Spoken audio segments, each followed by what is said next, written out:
crée ce produit-là.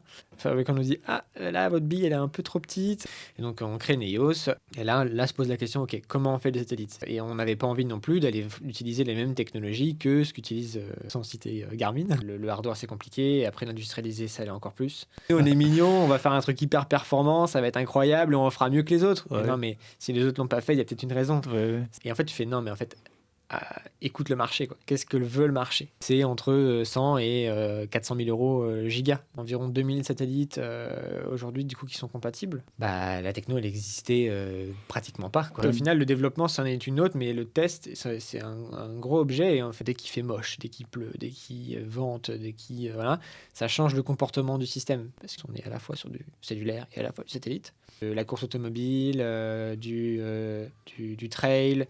Quand on a 200, 300, 500, 1000 balises à gérer, je vais pas m'amuser à brancher un câble, 1000 câbles avec 1000 ports USB pour les recharger. On a acheté des clous, on les a positionnés dedans, on a fait nos harnais, un visio, parce qu'il y avait la police qui était en plus, on était en visio avec la police derrière qui faisait des relevés d'empreintes. Salut Kevin, salut à tous. Je suis ravi de t'accueillir sur ce podcast.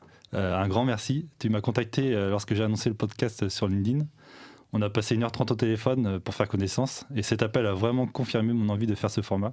Rencontres, histoires et anecdotes de dingue. J'en dis pas plus. Peux-tu te présenter ?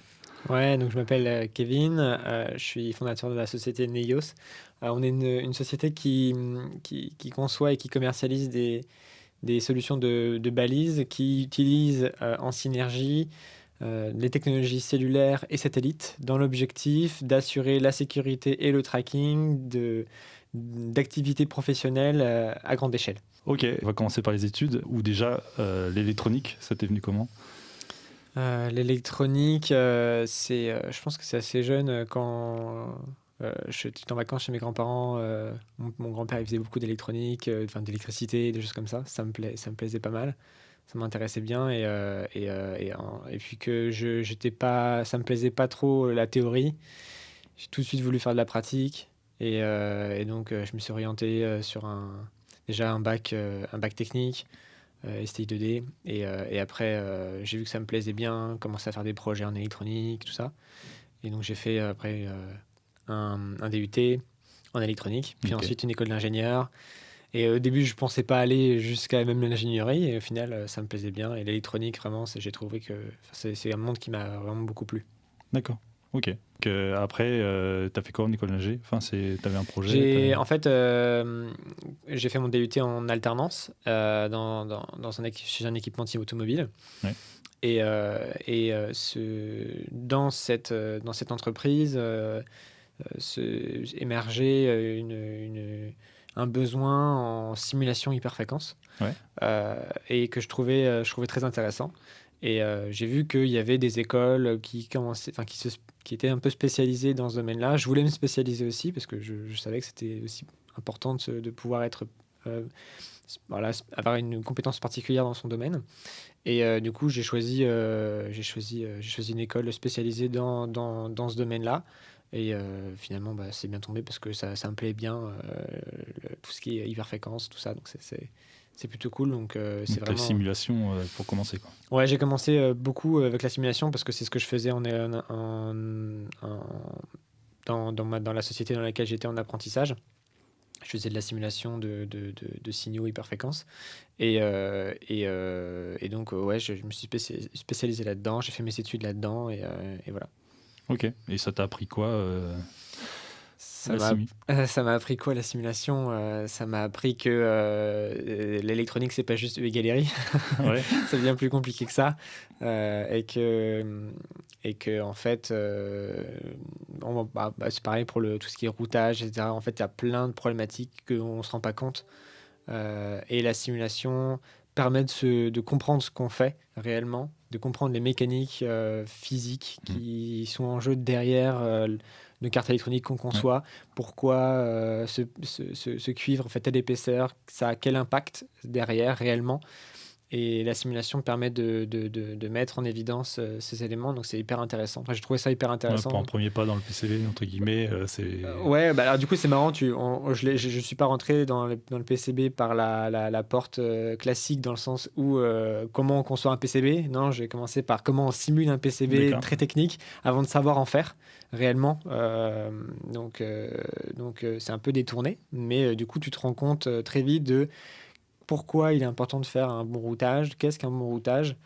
Je l'ai découvert par la simulation, avant de commencer à faire mes propres cartes réellement, et du coup d'être plus alerte sur les problématiques que ça peut engendrer de faire un routage mauvais, ou voilà. Ouais, c'est super intéressant. Ouais, non, c'est assez intéressant.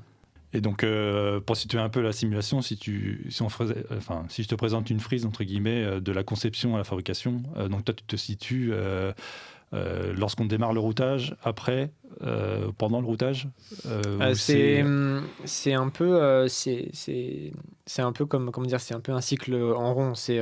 L'idée, c'est que les équipes de CAO vont développer l'électronique, donc le schéma, faire l'architecture, le schéma, puis un premier routage. L'idée, c'est que suite à ce premier routage, il y a une première phase de simulation qui va permettre de valider les premières conceptions, pour se dire ok, on va dans la bonne direction. Et si c'est pas le cas, on va proposer on va montrer déjà par la simulation que attention, tel via il est mal positionné, tel truc va poser problème, telle impédance va générer tel souci, ou telle latence de propagation de signal, ou par exemple la mémoire pourra pas aller à telle vitesse. Et pour faire mieux, il faudrait faire ça comme ça. Et donc on va donner des orientations de modification aux équipes de CAO, qui vont pouvoir du coup faire des modifications. Et ensuite on va itérer 1, 2, 3 fois comme ça, en faisant des allers-retours entre la CAO et la simulation.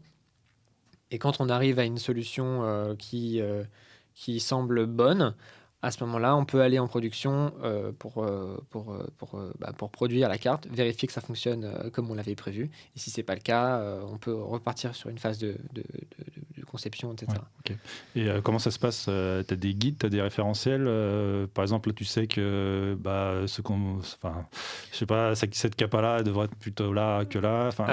Comment il est? C'est un savoir que tu apprends où il y a des guides. Non, tu fais comment les outils aident beaucoup. Alors, faut avoir une bonne connaissance de tout ce qui va être paramétresse, ABAC de Smith, comment une impédance se situe dans un plan. Enfin voilà. D'accord. Et grâce à ces outils, on peut vraiment comprendre ce qui se passe avec des cartes de chaleur, avec différents outils. Ça va nous permettre de voir, attention, là on voit que le courant, il y a un cul-de-sac, enfin il n'y a pas un cul-de-sac, ou alors il y a un étranglement parce que ce via il bloque le signal à tel endroit. Si on le déplaçait, ça permettrait au courant de mieux se propager, et donc que ça se passe mieux. Ou alors, là on voit, attention, on a des outils qui vont permettre de voir le crosstalk, un signal qui commence à parler et qui embête le signal d'à côté. Et donc, on va pouvoir se rendre compte de ce niveau de signal qui va embêter le signal d'à côté. Est-ce que c'est vraiment gênant? À ce moment-là, on peut tester d'écarter les signaux. En fait, il y a différents outils qui vont nous permettre de comprendre où potentiellement il y a des problèmes visuellement. Et après, oui, ça va être de l'expérience. Nous, on va savoir, lorsqu'on va regarder une CAO, d'anticiper avant la simulation, parce les simulations prennent du temps, beaucoup de temps, c'est très long, ça coûte de l'argent. C'est combien tu lances une simulation, par exemple? Une simulation, ça dépend. Si tu veux une simulation de DDR, ça peut prendre une journée, quelques heures quand tu as de la chance. Quand tu cliques, tu as intérêt d'être prêt, quoi. Voilà, mais déjà, en fait, la simulation, c'est plein d'étapes. Tu dois préparer le fichier. 24 heures, c'est plusieurs étapes, c'est ça. Non, où tu cliques et après tu attends 24 heures. Si, c'est ça, d'accord. Tu as le travail en amont qui va te prendre, tout dépend de la simulation, hein, mais de quelques heures à une journée ou plusieurs jours pour préparer la simulation. Parce que tu as besoin typiquement déjà typiquement si tu as deux composants très actifs, tu as besoin de savoir les impédances internes de ces composants. Imaginons que tu as un processeur et une mémoire, tu as besoin de connaître la mémoire, les impédances internes de ces composants pour pouvoir l'intégrer dans la simulation. Parce que ça ne suffit pas de simuler uniquement la piste. Il faut savoir comment se réagissent en interne les composants. Déjà, il faut récupérer ces impédances. Pour ça, tu as des formats type Model IBIS, différents formats qui sont fournis par les fabricants des composants. Si tu as de la chance, s'ils te les fournissent. Si tu ne les fournisses pas, tu vas devoir te débrouiller pour mettre en place ça. Donc déjà, il faut mettre en place ça. Et ensuite, si tu as des composants sur la ligne, des capas, des inductances, des choses comme ça, il faut les modéliser, il faut les intégrer. Donc préparer ton fichier, ça prend un certain temps de simulation. Une fois que tu l'as préparé, il faut préparer ta simulation. Donc de dire qu'est-ce qu'on voudra mesurer, à quel endroit on veut le mesurer. Donc il faut savoir à l'avance, on ne peut pas dire je simule l'intégralité d'une carte électronique et il me donnera, et ensuite je clique là et je veux savoir le résultat. Non, il faut savoir à l'avance ce qu'on veut mesurer. Donc je dis je veux mesurer le crosstalk contre telle ligne et telle ligne, je veux mesurer l'impédance de telle ligne, voilà. Tu définis ce que tu veux mesurer et ensuite tu lances ta simulation et là, donc déjà ça t'a pris un certain temps et ensuite une fois que tu as lancé ta simulation, tu peux attendre quelques heures à quelques jours en fonction de la vaut mieux avoir un deuxième PC pour... Voilà, soit tu as des PC distants qui vont tourner avec des grosses puissances de calcul qui vont te permettre de faire tes calculs, soit tu as un très bon PC. Et donc c'est pour ça que... Il y a même un truc dédié vraiment qui sert qu'à ça, avec une grosse puissance de calcul, ça peut prendre des journées. Ça peut prendre beaucoup de temps, ça dépend. Il y a des simulations qui sont très rapides, mais dès qu'on veut, par exemple si on va vouloir faire des Monte Carlo, des choses un petit peu, on va vouloir tester différentes configurations, des largeurs de piste, on veut tester différentes choses. Ça peut prendre beaucoup de temps. Si on veut tester des DDR avec, je sais pas, des dizaines de signaux, ça peut commencer à être compliqué parce qu'on va devoir désolé, on va mesurer les interactions entre tous ces signaux. Donc ça peut être très très long. Donc c'est pour ça que c'est important aussi d'avoir une bonne expérience en amont pour anticiper les différentes problématiques. La personne qui fait la CO peut déjà l'avoir et nous on va dire je pense qu'à tel endroit il peut y avoir un problème, on va peut-être l'anticiper avant de lancer des simulations qui peuvent prendre du temps, faire perdre du temps, et donc de dire on va anticiper les choses, on va modifier telle chose en amont et faire la simulation que quand on est à peu près sûr qu'on est plutôt bon, quoi. Ok. Bon, c'est vraiment intéressant. Du coup, ça, c'était en DUT, c'est ça? Et après, ça a continué en fait, j'ai fait en DUT, j'ai débuté l'électronique. Enfin, j'ai déjà commencé un petit peu avant, un peu en passion, quoi, un peu le soir, tout ça. Donc, je faisais des petits circuits électriques. En DUT, j'ai commencé vraiment à apprendre l'électronique. Et je faisais beaucoup dans la société dans laquelle j'étais, je faisais beaucoup de tests, du test de validation de cartes électroniques, des choses comme ça. Et donc là, ton entreprise d'alternance était en... Et ensuite, c'est en passant en école d'ingénieur où du coup, je me suis spécialisé. Je suis rentré dans une équipe qui s'occupait de la simulation au sein de cette société. Et c'est là où du coup j'ai découvert la simulation et où je me suis formé à ça, et du coup j'en faisais à l'école et j'en faisais aussi en entreprise, donc c'était assez intéressant. Donc tu arrives à la fin de ça, ils te proposent un emploi peut-être? Ouais, donc j'arrive à la fin de mon école d'ingénieur, oui, du coup ils me proposent un poste sur la partie simulation. Et à ce moment, je me pose la question, est-ce que je le fais? J'avais d'autres opportunités dans d'autres sociétés pour le même type d'activité, parce que la simulation, c'est quand même assez particulier. Et en fait, je me suis dit, j'avais du mal un peu à suivre ce qu'on me disait, de faire ce qu'on me dit et tout. Donc, j'avais envie de faire ce que je voulais. Et je me suis dit, allez, j'ai fait mes études, j'ai pas de difficultés particulières, c'est assez stable, j'ai des parents qui peuvent m'aider, etc. Donc, je me suis dit, ça pourrait être intéressant de créer quelque chose. Et je me suis dit, c'est l'opportunité, c'est le bon moment, donc allez, je crée ma société.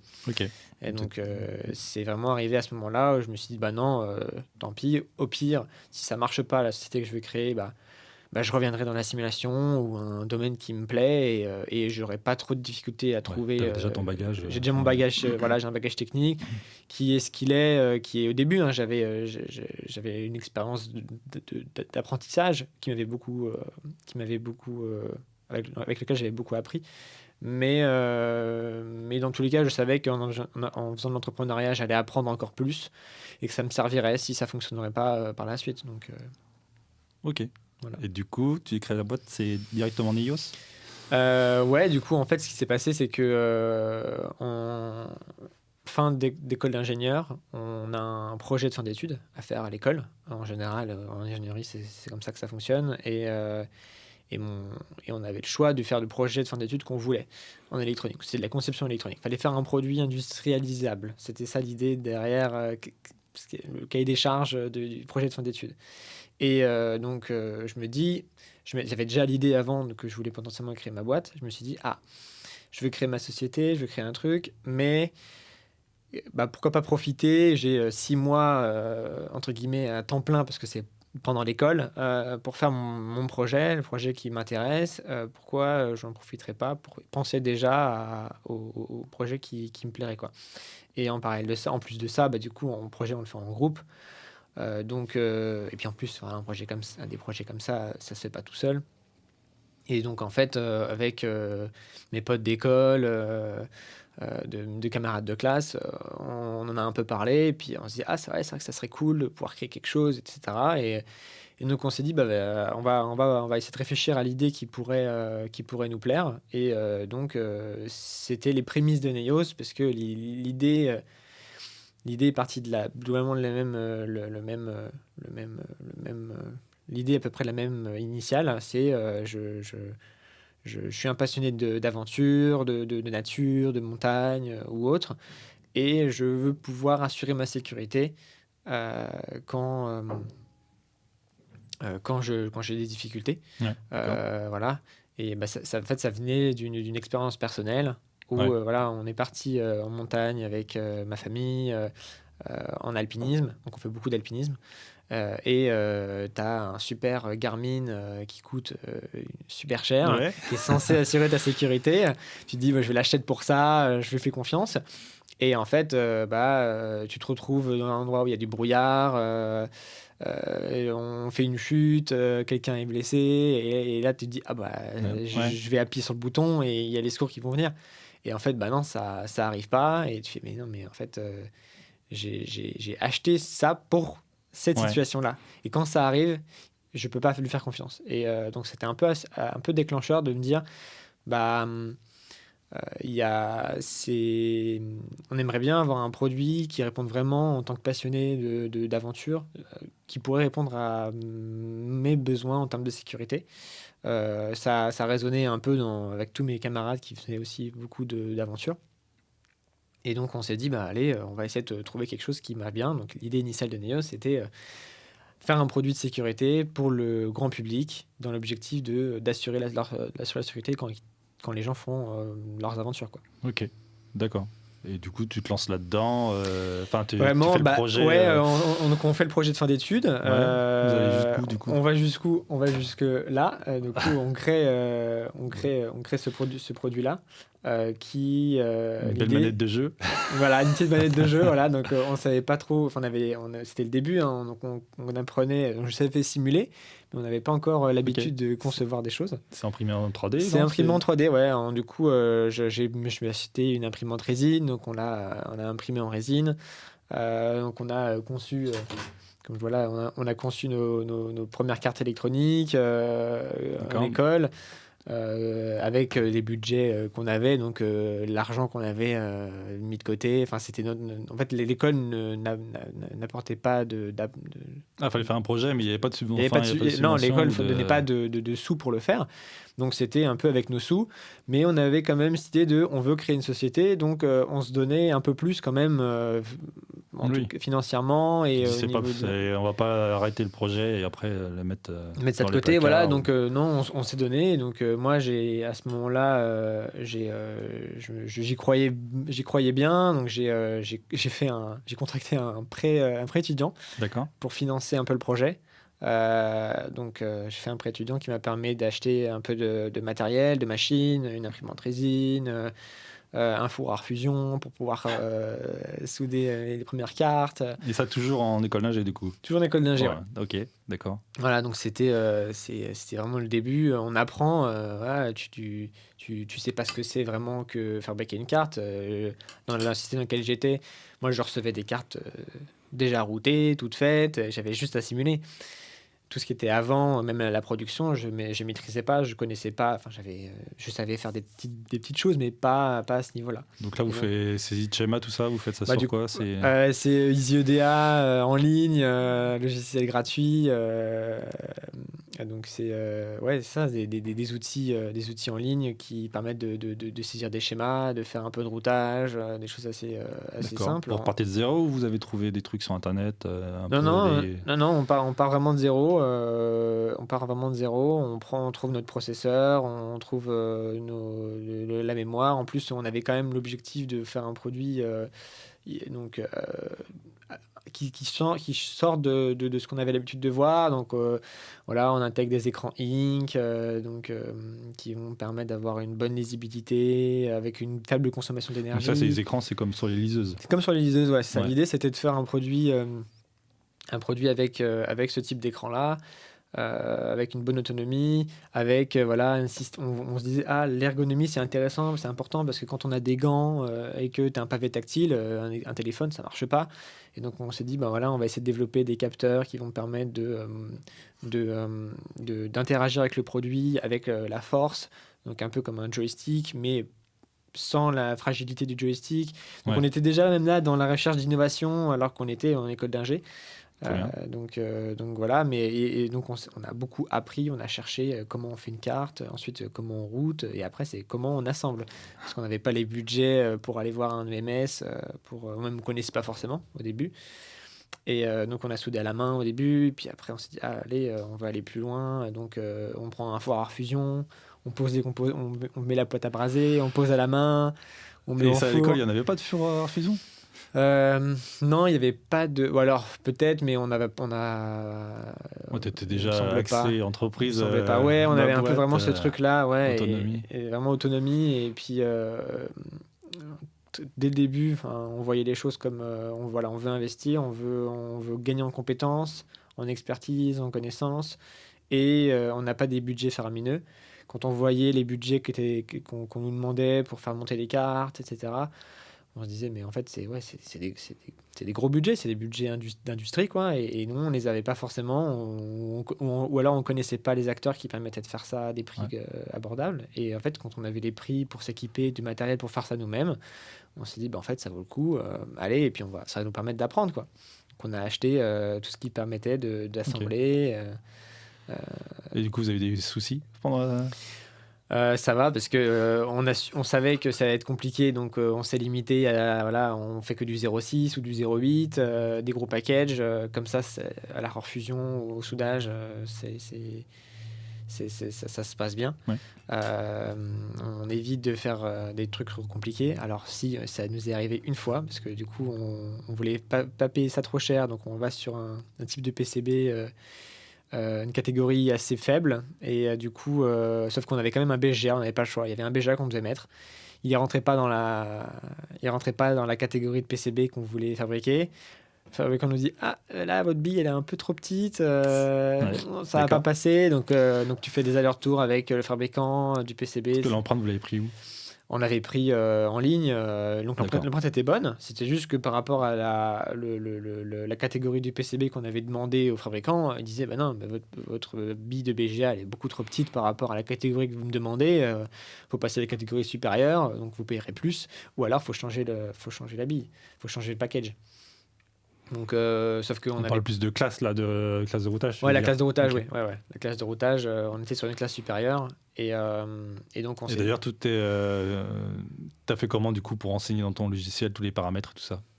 Ah bah sur les idoles, t'as pas grand-chose. Hein. Ouais. T'as la largeur de piste. Et ça, t'as pris J'ai au pris... hasard non, ce que j'ai fait au début, je me suis dit, j'y connais rien. Je suis allé voir sur Eurocircuit, ils avaient un guide, c'est toujours le cas, hein, ils ont Ok. un guide... Les guides de fabricants. Ouais, guide de fabricants qui te disent si tu veux faire telle largeur, tu te mets en quelle catégorie, enfin... etc. Et donc j'ai un peu, à l'époque c'était la seule chose que je trouvais, il n'y avait pas ton super site internet.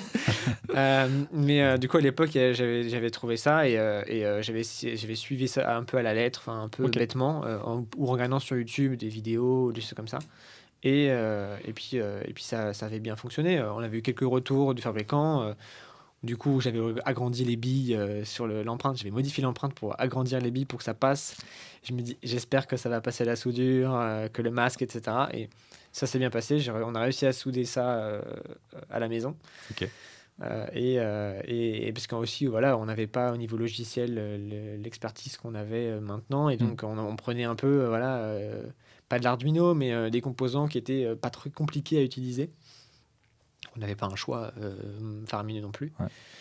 Mais voilà, donc non, ça va, on n'a pas eu trop de soucis. Et vous avez réussi à la tester? Ça marchait? Ouais, ça fonctionnait. Du coup, Donc tout ça en 6 mois? ouais, c'est ça. On a développé le cahier des charges, le schéma, le routage, la prod, la méca, parce qu'il y avait la conception de la méca à faire, le soft interne, etc. Tout ça, ouais, en 6 mois. Tu étais déjà dans un rythme de start-up? Ouais, on avait un sacré rythme. Ouais. On avait déjà un bon rythme. Vous étiez combien dans l'équipe? On était 1, 2, 3, 4, 5, 6. Ah oui, il y avait du monde. Ouais, il y avait un peu de monde, ouais. 6, 7, 7 réussi à même. vous partager un peu les tâches. Ouais, on a réussi à se partager quand même les tâches. On était 2 au hardware, au software. Il y en avait qui faisaient des tests, il y en avait qui faisaient de la méca. Donc, on avait vraiment chacun notre spécialité. Ok. Et là, ça marchait comment? Du coup, tu recevais, c'était juste pour te localiser? Là, en gros, ça récupérait la position GPS, ça l'affichait. Ensuite, j'avais une cartographie, il y avait une petite carte SIM, une petite carte SD, dans laquelle était stockée la carte. Et j'affichais la carte sur l'écran, on affichait le point de la personne, la position de la personne sur la carte. Et ensuite, avec le joystick, on pouvait se déplacer sur la carte pour voilà, quelque chose d'assez basique. Au final, ça ressemble beaucoup à un téléphone Google Maps, hein. C'est juste que c'est sur un produit autonome qui pouvait tenir plusieurs jours en autonomie. Du coup, forcément, avec l'écran et Ink, on avait une très faible consommation.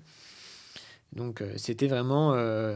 l'idée, c'était ça, c'était de faire un GPS qui soit autonome, qui ait une bonne lisibilité en plein soleil, qu'on peut utiliser avec les gants, qui résiste au froid. Finalement pas trop, parce que le ink, ça n'aime pas du tout le froid au final. Ça Donc ça a des grosses limites. Le ink, ça a plein d'avantages, notamment la lisibilité, etc. Mais la consommation d'énergie, c'est un gros inconvénient, c'est la résistance au froid. Donc on a très vite testé. Ça devient comment? Ça devient tout noir? Ça fige. Il se passe plus rien en fait. Ou alors en fait ce qui va se passer, c'est que les cristaux liquides à l'interne vont se figer et ça empêche le mouvement des éléments, etc. Donc en fait quand tu te déplaces sur l'interface se fige. Il n'y a plus rien qui marche, quoi. Okay. Et il faut rentrer à l'intérieur dans la pièce pour qu'il fasse meilleur. Et là, à ce moment-là, ça refonctionne. Mais du coup, c'était pas adapté à tes conditions extrêmes. Voilà. On se disait, on veut innover, on met du fallait en montagne, mais pas trop haut. Ouais, c'est ça, pas trop dans le froid. Ou dans le désert, ça passe bien. Mais, d'accord. Mais voilà. Ok, c'est vachement intéressant. Et donc tout ça marche à la fin du projet. Fin du projet, fin d'école d'ingénieur, on a une super note, je sais plus 19 ou 20, je sais plus, une super note. En même temps, vous avez acheté un four, quoi. Même nous, on avait les équipes de direction de la formation qui nous disent mais en fait, on serait capable de faire ça, nous, à l'école. Enfin, ils se posaient même des questions. Assez impressionnés de ce qu'on a réussi à faire. C'est impressionnant. De nous-mêmes, quoi, voilà, sans avoir de connaissances aussi approfondies qu'on pourrait l'avoir maintenant, quoi. Donc voilà, on fait ça et puis et après on se dit bon bah c'est la fin des études, on a fait ce premier produit, on a appris des choses, on veut aller plus loin, on se dit ok c'est parti, on continue. Il y a une partie des je sais plus 6-7 personnes dans lesquelles on était qui se disent bah nous ça nous intéresse pas de continuer, on veut faire autre chose. Bon, ok, pas de souci. Et il y avait une partie qui disait bah non, nous on veut continuer, ça nous intéresse, allez go. Et donc on crée la structure Neos officiellement, parce qu'avant donc ça n'existait pas. C'était entre nous quoi. Et donc on crée Neos. Très vite on se dit très bien, on commence un peu à comprendre l'électronique, mais l'entrepreneuriat on n'y connaît rien. Ouais. Donc on cherche très vite à se faire accompagner. Donc on rentre dans un incubateur à cause de chez nous à Cergy, un incubateur de Wakano, qui nous accueille, qui nous apprend à ce que c'est que créer une société, la gérer, etc. Et surtout, on avait besoin de locaux parce que bah, on était assez nombreux. Plus il y a du hardware, il y a des machines et tout ça. Et au début, pendant tout le projet, en gros, il y avait une pièce chez moi qui était dédiée à ça. Ok. J'avais mon appartement et j'avais une petite pièce qui était dédiée à l'atelier. Mais Ok. bon, T'es basé par où? pour... T'habites par où? Enfin, j'habitais à Hermont-Aubonne. Mon école était à Paris. Ok. J'habitais à Hermont-Aubonne, donc en gros, on venait chez moi dans l'une des chambres qui était dédiée électronique. Il y avait tout dedans. Mais du coup, bah, ça allait pendant les études. Mais après, j'allais pas inviter mes amis tous les jours, mes amis ou mes associés chez moi tous les jours, quoi. Donc on s'est dit, il nous faut un endroit pour qu'on puisse travailler, un espace de travail. On n'avait pas des budgets faramineux.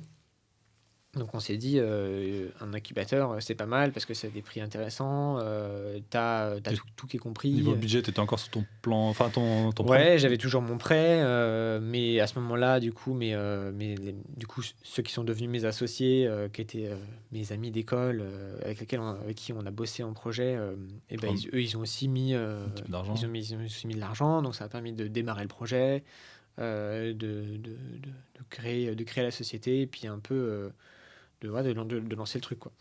Et à ce moment-là, on se dit, ok, bon bah c'est bien, on a fait ça, mais c'est quoi la suite? En fait, on s'est un peu lancé en mode, allez, go, c'est parti. Maintenant, on fait quoi? On commence par quoi? On commence par quoi, ouais, c'est ça. Et donc, on a réfléchi au cahier des charges, aux produits qu'on voulait faire. Et surtout, on s'est dit, ben non, mais là, va falloir. C'est bien de créer des produits, mais il faut faire un produit pour quelqu'un. Donc on s'est dit, bah, faut faire une étude de marché. Voilà. Donc là, pendant un moment, on n'a plus trop fait de technique. On s'est plus lancé Et là, vous étiez un peu guidé par l'incubateur, je suppose. Ouais, c'est ça. L'incubateur nous a beaucoup aidé sur comment on structure les choses, comment on structure notre pensée. On a aussi, on a intégré, on avait aussi l'opportunité de continuer notre statut étudiant avec le D2E, donc le diplôme étudiant entrepreneur, qui permet, quand on est un jeune qui vient de finir ses études ou qui est encore en études, de pouvoir entreprendre et de garder son statut étudiant, donc les avantages du statut étudiant, tout en étant accompagné pour pouvoir faire son projet. Les avantages, c'est quoi? C'est les prêts? C'est des. T'as ton. Pour aller à McDo moins cher. Ouais, c'est ça. T'as ta place de ciné pas chère. Ok. Globalement, c'est à peu près ça, quoi. Mais t'as quelques aides en plus quand t'es étudiant que t'as pas après. Mais enfin, voilà. Et après, c'est juste que ça te permet aussi d'accéder comment dire, à des aides, à un accompagnement que tu aurais pas aussi facilement si tu n'étais pas étudiant, quoi. Donc c'est les pépites qui organisent ça, qui encadrent ça. Il y en a partout en France. On avait de la chance, c'est que le pépite Île-de-France, de Cergy, était intégré dans l'incubateur dans lequel on était. Donc c'est facile, on avait juste à descendre un étage. On était dans les bureaux de pépites. Donc en fait, on a cherché un peu à s'entourer de personnes qui pourraient nous apprendre l'entrepreneuriat. Ok, c'est cool. Et du coup, donc, tu as une première phase où tu fais ton business plan et tout ça, machin. Et donc, du coup, vous en sortez quoi? Vous cherchez à faire quoi? À ce moment-là, on se dit, ok, on a vu les limitations du produit actuel. On se dit, ok, bah maintenant, on veut faire un produit qui moins extravagant que ce qu'on avait imaginé, parce que avec du unique, avec des pads, et ça. On s'était lancé un peu dans des trucs un peu fous. Et donc, on s'est dit, on va se calmer un peu, on va y aller plus tranquille. Et donc, on décide de faire un GPS, toujours. L'idée était la même, un GPS avec un écran qui permet de se positionner, avec un bouton d'urgence pour envoyer des alertes. On se dit, OK, ça c'est important. Ça veut dire qu'il faut du satellite. Et là se pose la question, OK, comment on fait le satellite? C'est quoi le satellite? On n'y connaît rien du tout. Enfin, on a des notions, mais on n'a jamais fait ça. Et on n'avait pas envie non plus d'aller utiliser les mêmes technologies que ce qu'utilisent, sans citer Garmin, par exemple, ou des grandes marques, parce que soit c'est extrêmement cher, soit c'est pas suffisamment fiable. Voilà, donc on se dit, OK, qu'est-ce qu'on peut faire? Donc on a testé différentes choses. À ce moment-là, Kineis, qui est un acteur qui exploite les satellites Argos. Donc c'est une constellation de sécurité qui est hyper fiable et qui a toujours très bien fonctionné pour la sécurité des bateaux, a repris l'activité de cet exercice. Et nous, on s'est dit, OK, hyper intéressant, ils vont sortir une nouvelle puce, ça va être intéressant financièrement, ce sera pas trop cher, la technologie est bonne, voilà, ça a l'air intéressant. Et puis surtout, ils sont français. Donc, on avait aussi envie de faire un produit qui soit français, quoi, quelque chose, pas un produit full Chine. Voilà, on se disait que c'était intéressant. Donc, on se positionne là-dessus, pareil, toujours sur des technos innovantes. Voilà, c'était Kineis, hyper intéressant. On commence à faire, du coup, à développer le produit, donc avec un GPS, avec un écran, etc., etc. Et très vite, tu te rends compte que de faire de l'électronique avec un écran, avec de la technologie satellite, avec du positionnement, du GPS, du machin, c'est compliqué. Le hardware, c'est compliqué. Et après, l'industrialiser, ça l'est encore plus. Et donc, on se prend un peu... On se dit, waouh, ah oui, en fait, l'électronique, c'est quand même plus compliqué que ce qu'on avait potentiellement imaginé. Ouais. Et puis, on n'est pas assez nombreux, on n'a pas les moyens. T'as quoi comme genre de gros problème de... C'est juste que faire un produit qui serait vendu en mass market, parce que c'était l'idée, c'était de faire du grand public, à un prix qui rivalise avec des solutions actuelles du marché qui sont vendues à un certain prix, alors qu'on veut faire du français, alors que en plus il faut que ce soit étanche, alors qu'on veut faire mieux technologiquement, c'est très compliqué, voire impossible. Parce que L'insouciance de... Nous, on était insouciants. On s'est dit, on arrive, nous, on est mignons, on va faire un truc hyper performant, ça va être incroyable, et on fera mieux que les autres. Ouais. Mais non, mais si les autres l'ont pas fait, il y a peut-être une raison. Ouais. C'est peut-être parce que soit c'est trop cher, soit c'est trop compliqué, soit il y a des raisons derrière ça. Et à ce moment-là, nous, on se disait, non, mais c'est bon, on va faire mieux que les autres. Et en fait, non, tu réinventeras pas la roue comme ça du jour au lendemain, surtout quand t'as pas les moyens. Et donc on se prend un peu ce mur de dire, mais non, en fait, là, ce qu'on veut faire, c'est trop ambitieux par rapport à ce qu'on est capable de faire réellement, par rapport à ce que le marché sera prêt à payer aussi. Ouais. Parce on aurait pu le faire, mais ça aurait été très très cher et les gens ne l'auraient pas acheté. Et aussi, à ce moment-là, on se rend compte qu'au niveau du business, du marché, on se dit, mais tout le monde nous dit, mais en fait, votre produit, c'est intéressant, la technologie de sécurité, c'est pas mal, le satellite, c'est intéressant, mais en fait, l'écran, moi, je l'ai déjà, j'ai mon téléphone. Pourquoi j'utiliserais un produit comme ça qui va me coûter le prix d'un smartphone alors que j'ai déjà mon téléphone? Moi, par contre, ce qui m'intéresse, c'est votre technologie de sécurité, c'est le satellite, c'est les alertes, c'est tout ça. Pourquoi je pourrais pas avoir ça directement, juste ça en fait. Donc ça ferait un produit plus simple, un produit plus compact. Donc là, c'est des retours clients, ça? Ouais, c'est des retours clients. Enfin, t'as pas de clients finalement, mais comment t'as ces retours? En fait, on commence à faire des prototypes, des petits prototypes plus ou moins fonctionnels. On va dans des salons professionnels, donc parce que alors au début on va voir Vieux Campeur, je vais voir Decathlon, tu vas voir des marques où tu te dis bon, je vais vendre chez eux, j'aimerais bien vendre chez eux. Donc on va les voir, tu présentes le produit au vendeur. Tu te dis ah moi ça m'intéresse, c'est intéressant, mais attention, regardez, nous quand on vend une montre, quand on vend 10 montres, on vend un GPS. Voilà. En fait, les GPS, les gens n'achètent pas vraiment ça parce qu'ils ont déjà un smartphone, donc ils veulent quelque chose qui leur sert tous les jours. Donc ils vont prendre une montre. Et après, tu vas voir, on se dit, bon, bah attends, peut-être que c'est pas le grand public qu'il faut aller voir, c'est le professionnel. Donc on va sur des salons professionnels, le salon du tourisme, le salon de l'outdoor, enfin différents salons. Et pareil, ou même on se dit, peut-être que c'est le militaire, peut-être que c'est le pompier, donc on va voir, on va dans le salon des forces spéciales, on va Minipol, on va à différents gros salons. Ouais. Et même, voilà, que ce soit des pros de l'outdoor, des militaires, des pompiers, ils nous disent tous, ouais, mais l'écran, moi je l'ai déjà. En fait, par contre, votre technosécurité, ça m'intéresse, ça c'est innovant. Voire même, est-ce qu'il n'y aurait pas possibilité d'avoir aussi du cellulaire? Parce que nous, le cellulaire, c'est pas cher, c'est un peu limité dans certains cas, mais c'est pas cher parce que le satellite, c'est super performant, mais c'est vachement cher. Donc aujourd'hui, on a un peu... voilà, il y avait quand même quelques personnes qui nous disaient, ah, mais il y a un problème aujourd'hui dans le marché, c'est qu'on a des solutions qui sont soit très performantes mais très chères, soit peu performantes mais pas chères. Okay, on n'a pas de solution un peu entre les deux. Donc là, il y a peut-être un marché. Et là, on se dit, ah, il y a un truc là. Et en fait, on a eu un peu un renversement où on se dit, on était un peu en mode ingénierie, on veut faire des trucs de ouf, on veut faire des trucs pour nous, voilà. Ouais. Et en fait, tu fais, non, mais en fait, écoute le marché, quoi. Qu'est-ce que veut le marché? Ouais, c'est ça. Le plus important, c'est qu'est-ce que veut ton client.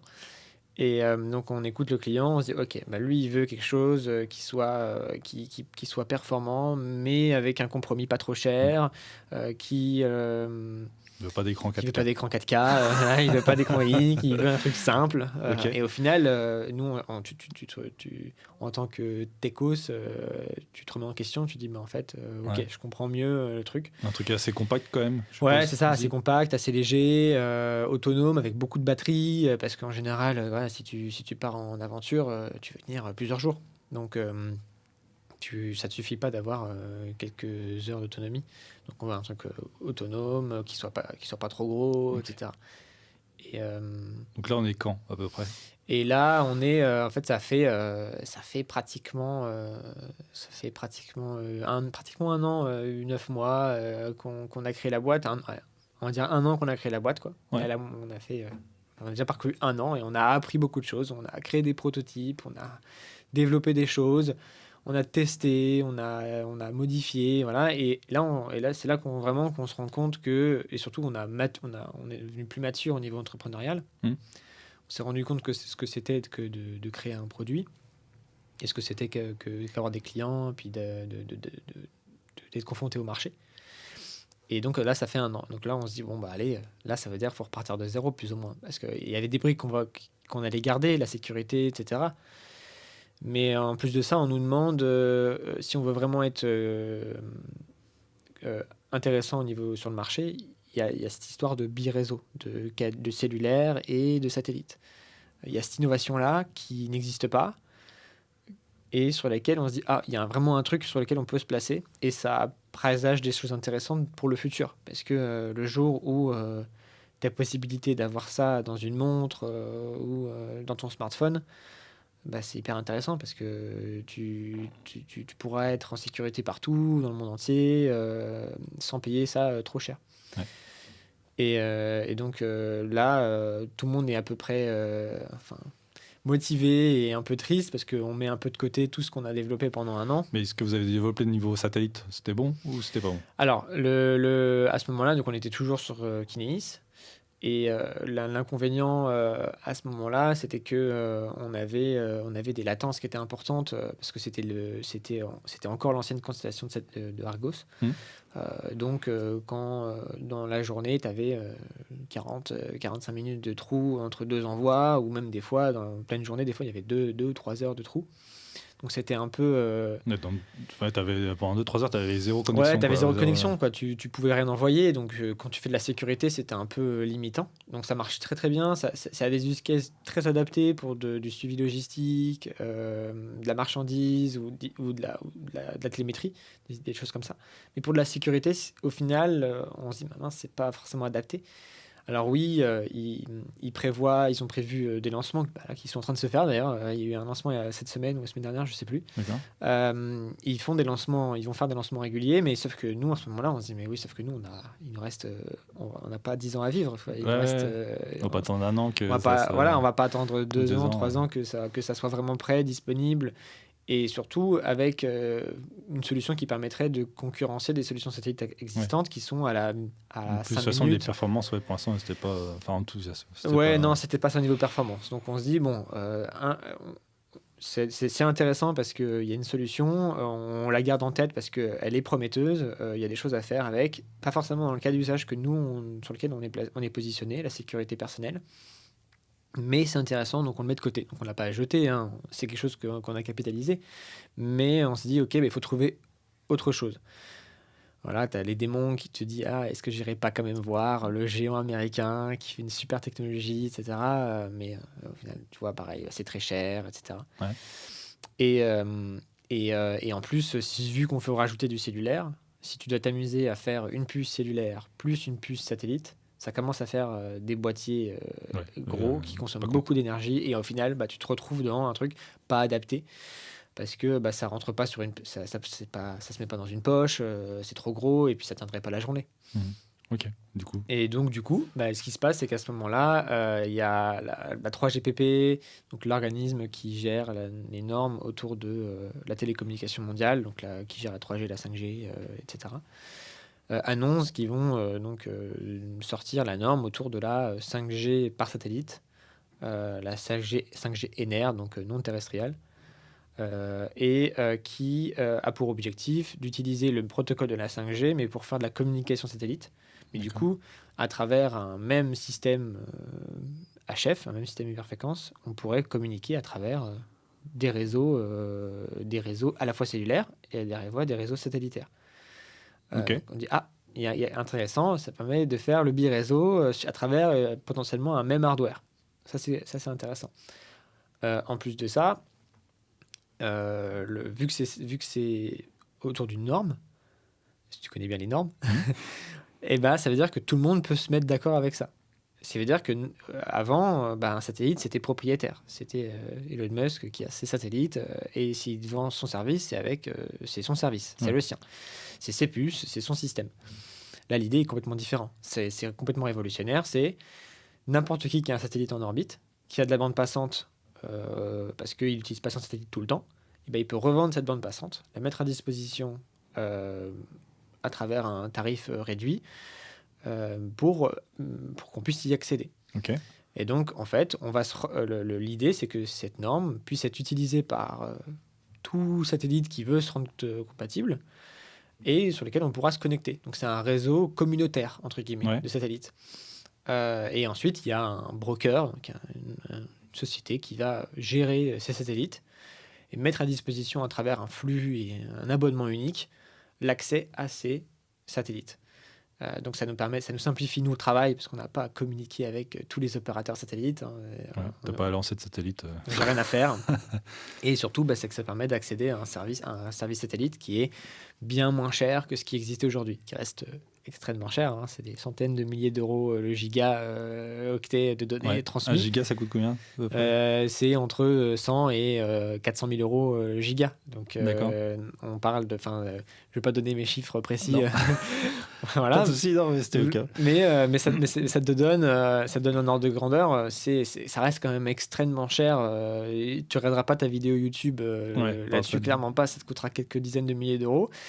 Mais pour envoyer ce que nous on fait de la donnée télémétrique, de la position, etc., alors qu'on optimise au maximum le plus possible, et ça revient à quelques euros pour une utilisation classique. Donc là, ça devient intéressant versus des solutions plus classiques comme du Iridium, des choses comme ça, qui vont coûter vite des 30, 40, 50, 60 euros le mois pour être utilisé normalement.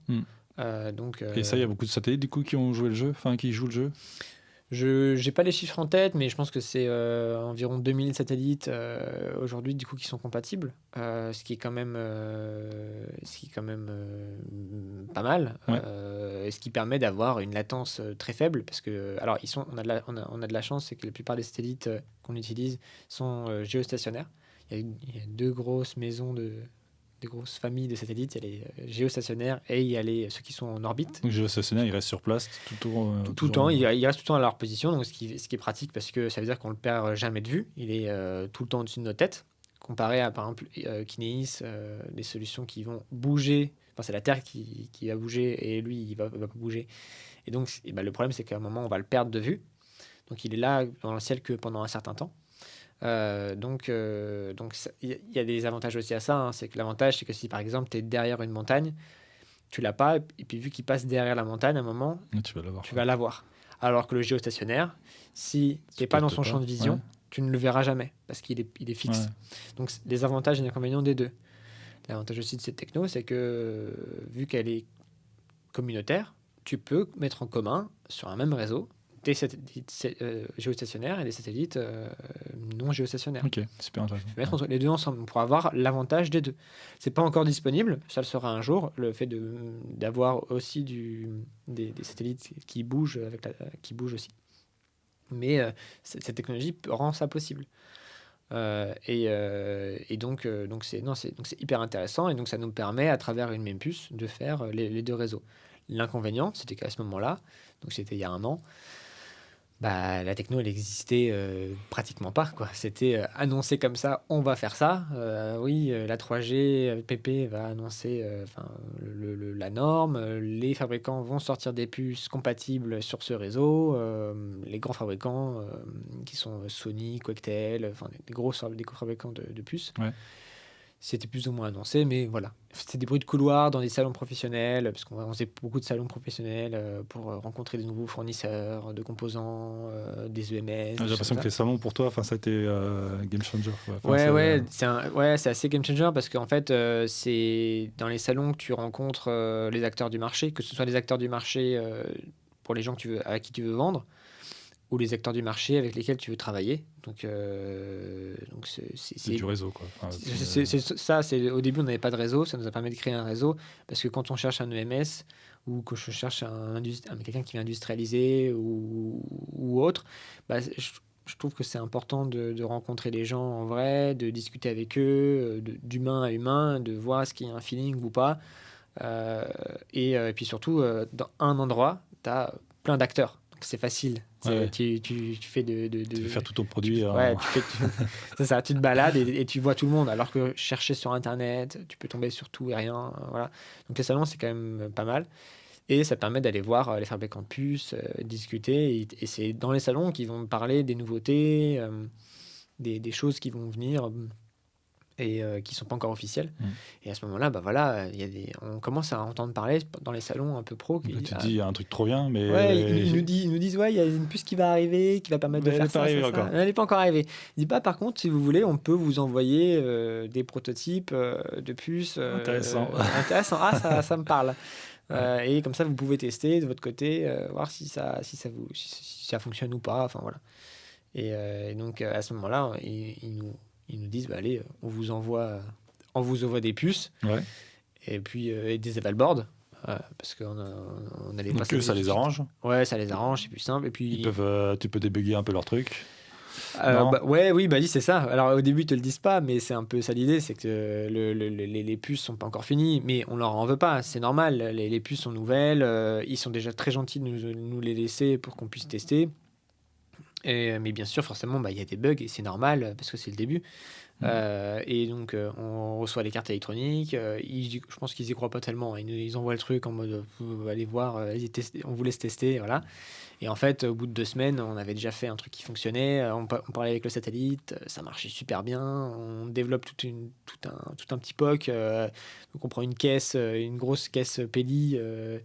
Dans lequel on va mettre des cartes électroniques, on met des evalboards de pros, de machin, de trucs. Et en fait, on se crée une sorte de balise, mais Frankenstein, avec des câbles partout. Ouais.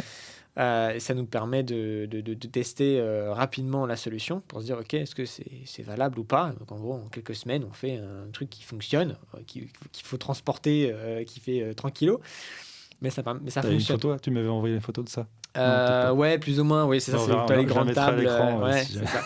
C'est ça. Et du coup, ça nous permet de tester. Surtout qu'en plus, le gros inconvénient, c'est que dès que tu veux tester du satellite, il faut sortir dehors.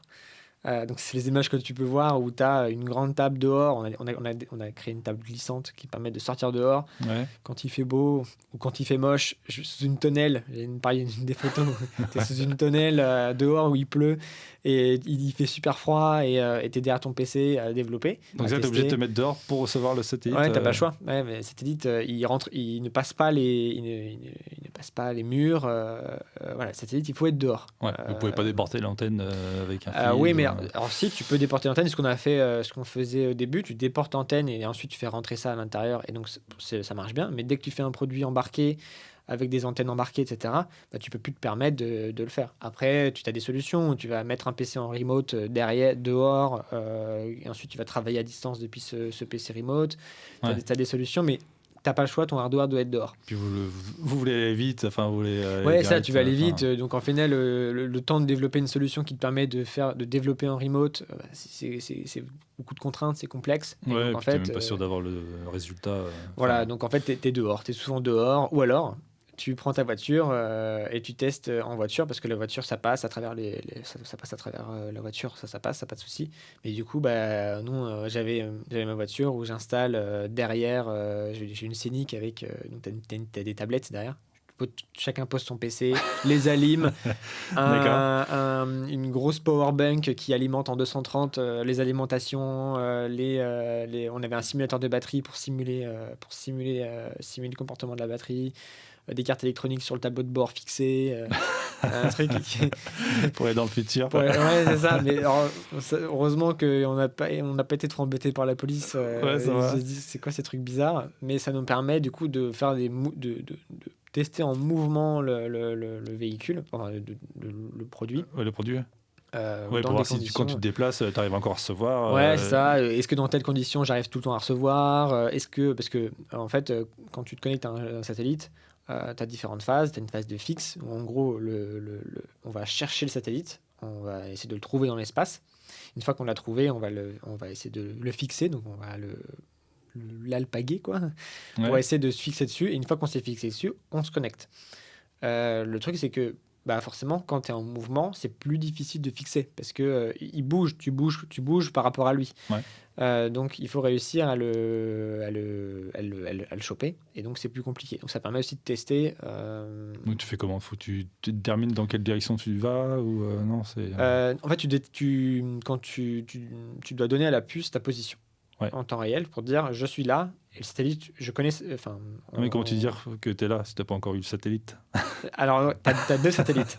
D'accord, ouais, tu as plusieurs. En fait, t'as deux familles de satellites. Tu as des satellites pour le positionnement, le GPS. Ouais. Le GPS, Galileo, Beidou, QCD16, enfin, toutes les constellations Ouais, de donc ça, c'est pour positionnement. la localisation. C'est pour la localisation et tu as la constellation satellite Donc ça, c'est pour envoyer les données. envoyer. Donc Ouais, en ok. fait, en tout, en général, on doit être connecté à 4-5 satellites en même temps. Ah oui, ok.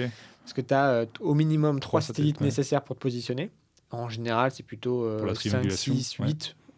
Ouais, pour la triangulisation, pour avoir ta position. Donc, tu as entre 3 et 8 satellites en moyenne sur lesquels tu es connecté pour avoir ta position. Ouais, ok.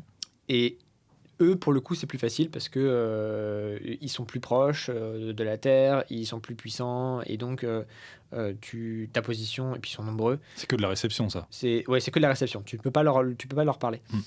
Donc ils te donnent ta position. Donc ça va, c'est assez rapide.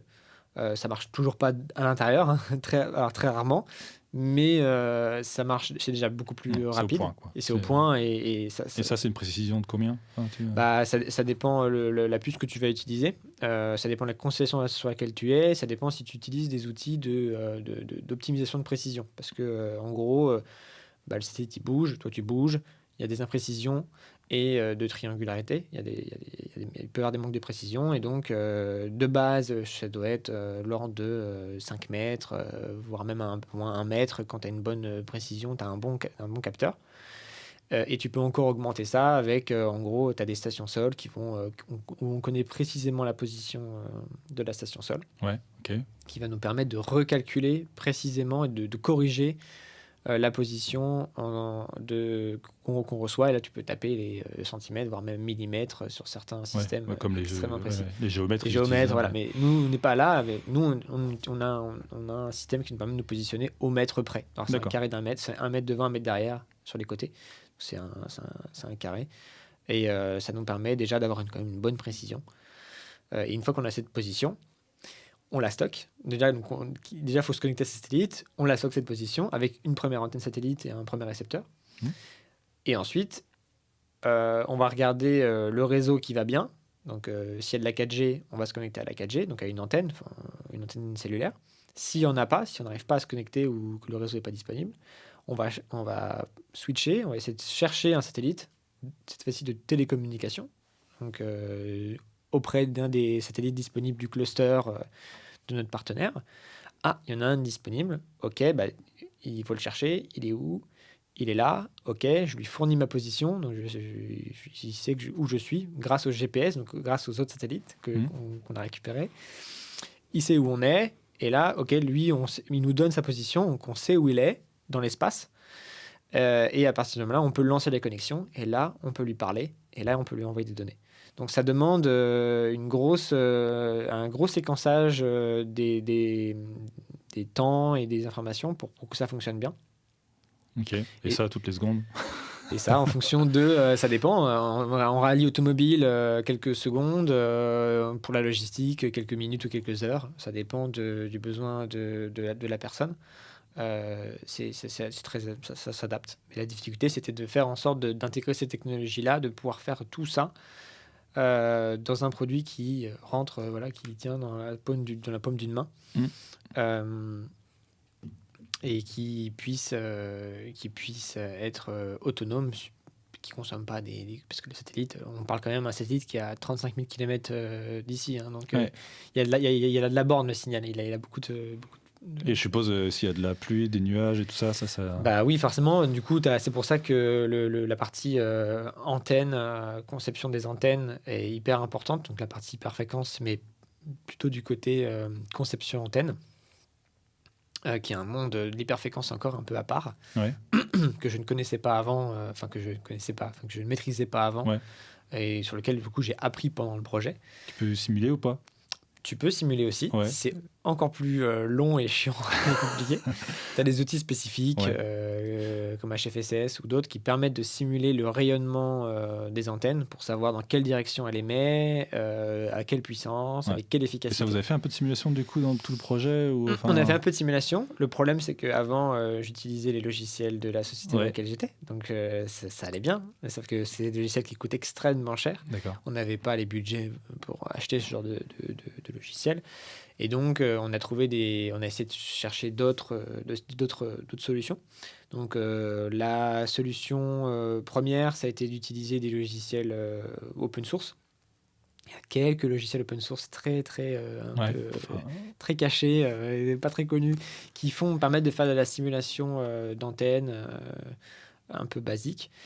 Et ensuite, tu as d'autres solutions où là, pour le coup, c'est du développement. Donc là, ça va être des scripts Python, de la conception logicielle qui va te permettre de simuler par le calcul des champs de rayonnement, des choses comme ça. Donc là, ça devenait compliqué parce que je ne savais pas coder. Enfin, c'était pas Moi, je faire du hardware, donc je ne savais pas coder. Donc voilà, il fallait apprendre à coder aussi. Et donc, on a fait quelques simulations. Et ensuite, on a différents outils. On a trouvé différents outils open source qui nous ont permis de développer la partie matching et la partie antenne pour faire en sorte que déjà faire une antenne cellulaire, ça va, c'est pas très compliqué. Faire une antenne satellite, c'est déjà un peu plus compliqué parce qu'il faut qu'elle soit extrêmement bien matchée sur la fréquence, qu'elle soit pas perturbée à la fois par la mécanique que tu vas mettre devant elle, parce que la mécanique va faire shifter l'antenne. Faut pas faire une cage de Faraday, quoi. Faut que ça sorte. Mais même pas forcément cage de Faraday, parce que juste le epsilonaire le caractéristique physique du plastique, ouais. même si c'est du plastique fait impact sur la fréquence, la réponse en fréquence de ton antenne, sur son orientation, sur différentes choses. Et ça peut ne plus du tout fonctionner. Ça peut très bien fonctionner en PCB nu. Et avec mécanique, ça ne fonctionne pas. Et en plus, quand tu le tiens dans la main, ça va être encore pire, je crois. Oui, parce que du coup, la main influe sur le positionnement de ta main, le positionnement de l'objet dans l'environnement, influe aussi sur le matching. Ce qui fait que, notamment, toute la phase de conception, tu dois la penser avec le système complet. C'est ça qui est très compliqué aussi. Ouais, tu peux pas faire l'antenne et après le boîtier. Mécanique, tu es obligé de faire toute la conception. C'est ça. Et ce qui du coup est encore plus compliqué au niveau des simulations, parce qu'avant, quand je faisais de la simulation hyperfréquence, ça va, j'avais que le PCB. Là, il faut que tu prennes en compte le PCB, la mécanique qui est dedans, plus la main du gars qui va le tenir. Donc il faut que tu connaisses déjà la taille du PCB avant de connaître la taille de l'antenne, quoi. En fait, tu fais les choses inverses. Tu développes la partie antenne et tu contrains le PCB en fonction de ça. C'est la meilleure des méthodes. C'est de dire, je sais que mon antenne, elle a besoin de ça pour fonctionner. Elle a besoin de tel ground plane, tel Ton plan. antenne, elle est sur un PCB. Oui. En fait, tu as le choix. Soit tu fais une antenne déportée, là, c'est plus facile parce que l'antenne, elle est déjà déportée. Tu as juste un connecteur à mettre et tu as ton antenne. Ça fonctionne pas mal. Mais sur un produit compact comme ça, tu peux pas te permettre d'avoir un truc déporté. Il n'y a pas de place. Donc, tu es obligé de faire des antennes soudées sur la carte. Donc, déjà, tu définis la technologie d'antenne que tu veux. Tu la positionnes là où tu veux pour que ça passe bien, par rapport à la main, par rapport à différentes choses. Tu définis le plan de masse qu'elle a besoin pour bien fonctionner. Et globalement, ça te donne les dimensions de ton PCB. Si tu veux faire ça le mieux possible, commence par l'antenne. Okay. On la place et après ça te donne tes contraintes au niveau dimension. Et l'antenne, ça fait combien? Je suppose qu'elle fait pas 10 cm, sinon tu peux pas la mettre dans le boîtier. Non, je peux te montrer. Attends, je peux te montrer si tu veux. Je peux aller chercher. Il faut que j'aille chercher là-bas. Bon, on revient après une petite pause. C'est ça. Ouais, non, on disait voilà si on voit globalement si je me vers la caméra. Ou alors l'antenne elle est où? Ouais, bon, on mettra en incrustation. Voilà. Non, mais je l'incrusterai, t'inquiète pas. Mais en gros, tu as une antenne, tu as une petite antenne ici qui fait la partie satellite. Okay. Et tu as l'antenne en dessous qui fait la partie GPS. Donc là, c'est un autre PCB que tu viens souder sur le PCB? Non. Alors en fait, non, c'est une antenne. Oui, c'est vrai que ça ressemble à un PCB, mais oui, c'est une antenne type patch. Ok. Qui est un composant en lui-même, et oui, en effet. Mais c'est vous qui l'avez fabriqué, ce composant. Non, tu l'achètes. Tu l'achètes. Okay. Tu cherches sur le marché une antenne. En fait, tu as différentes technologies. Soit tu fais ton antenne toi-même, donc tu fais ton circuit, tu décris sur le PCB une piste qui fera office d'antenne, parce qu'une piste en soi, une antenne, c'est une. Oui, ça j'en ai déjà vu, j'en ai déjà fait. Ouais, voilà, okay. c'est ça. Donc, tu dessines ta piste. C'est bien, ça a des avantages. Après, c'est pas forcément ce qui est le plus efficace et le plus performant. Ça demande une grosse phase de développement également aussi. Là, nous, on voulait aller assez rapidement et puis être assez efficace. Donc, en fait, on a cherché une antenne qui a qui est capable de faire déjà du multifréquence, parce que on est sur quand même du. Donc là, c'est 5G et 4G, c'est ça? Le 5G, c'est pas exactement la même que les téléphones. Non, c'est ça. C'est 4G et 5G satellite. Ok. Donc 5G satellite, avec mon téléphone, je peux pas envoyer au satellite. Il faudrait que ton téléphone soit compatible. Un jour, il le sera. Ouais, mais il faudrait une antenne comme ça. C'est pas l'antenne 5G, c'est pas la même antenne que dans le téléphone. Si, l'antenne est la même, le protocole est le même, les fréquences sont les mêmes. C'est juste que au lieu que ça parle à une antenne, ça parle à un satellite. Okay. Donc c'est les mêmes antennes, c'est la même chose. C'est tout pareil, c'est juste donc, que... niveau hardware, le téléphone est déjà compatible. Au niveau des antennes, pas forcément au niveau du chipset. Oui, ok. Parce qu'il faut que le chipset soit capable de parler sur ce réseau-là. Mais au niveau des antennes, oui, a priori, il n'y a pas de raison que ça ne soit pas. Quoi. C'est les mêmes fréquences. Et donc, on trouve une antenne qui soit compatible un peu sur les différentes fréquences en question. Tu fais un peu un benchmark des antennes qui marchent bien. On en a trouvé quelques-unes. On les commande. On a fait un petit PCB. On fait un petit PCB plus ou moins du format de la balise. En fait, avant de se lancer dans le routage de l'intégralité de la balise et d'espérer que ça fonctionne, on fait des petits PCB du format de la balise avec juste l'antenne, un SMA, donc un petit connecteur antenne. Et ça nous permet de tester différentes antennes, de voir est-ce que la forme globale qu'on a fournie, qu'on a imaginée, elle gêne pas l'antenne, est-ce que ça lui plaît bien? Et si ça lui plaît et qu'on a des performances correctes, Ok. on se dit ok, c'est bon. Voilà. Là, du coup, c'est une fois qu'on est en production, on fait le premier test. On a produit quelques cartes. On vérifie que toutes les cartes fonctionnent bien, que tous les composants répondent correctement, et ensuite on met tout à charger avec les batteries, etc. Donc là, c'est votre premier PCB, ça, par exemple? Non. C'est un des premiers PCB qu'on avait fait sur la partie balise, sur la nouvelle balise.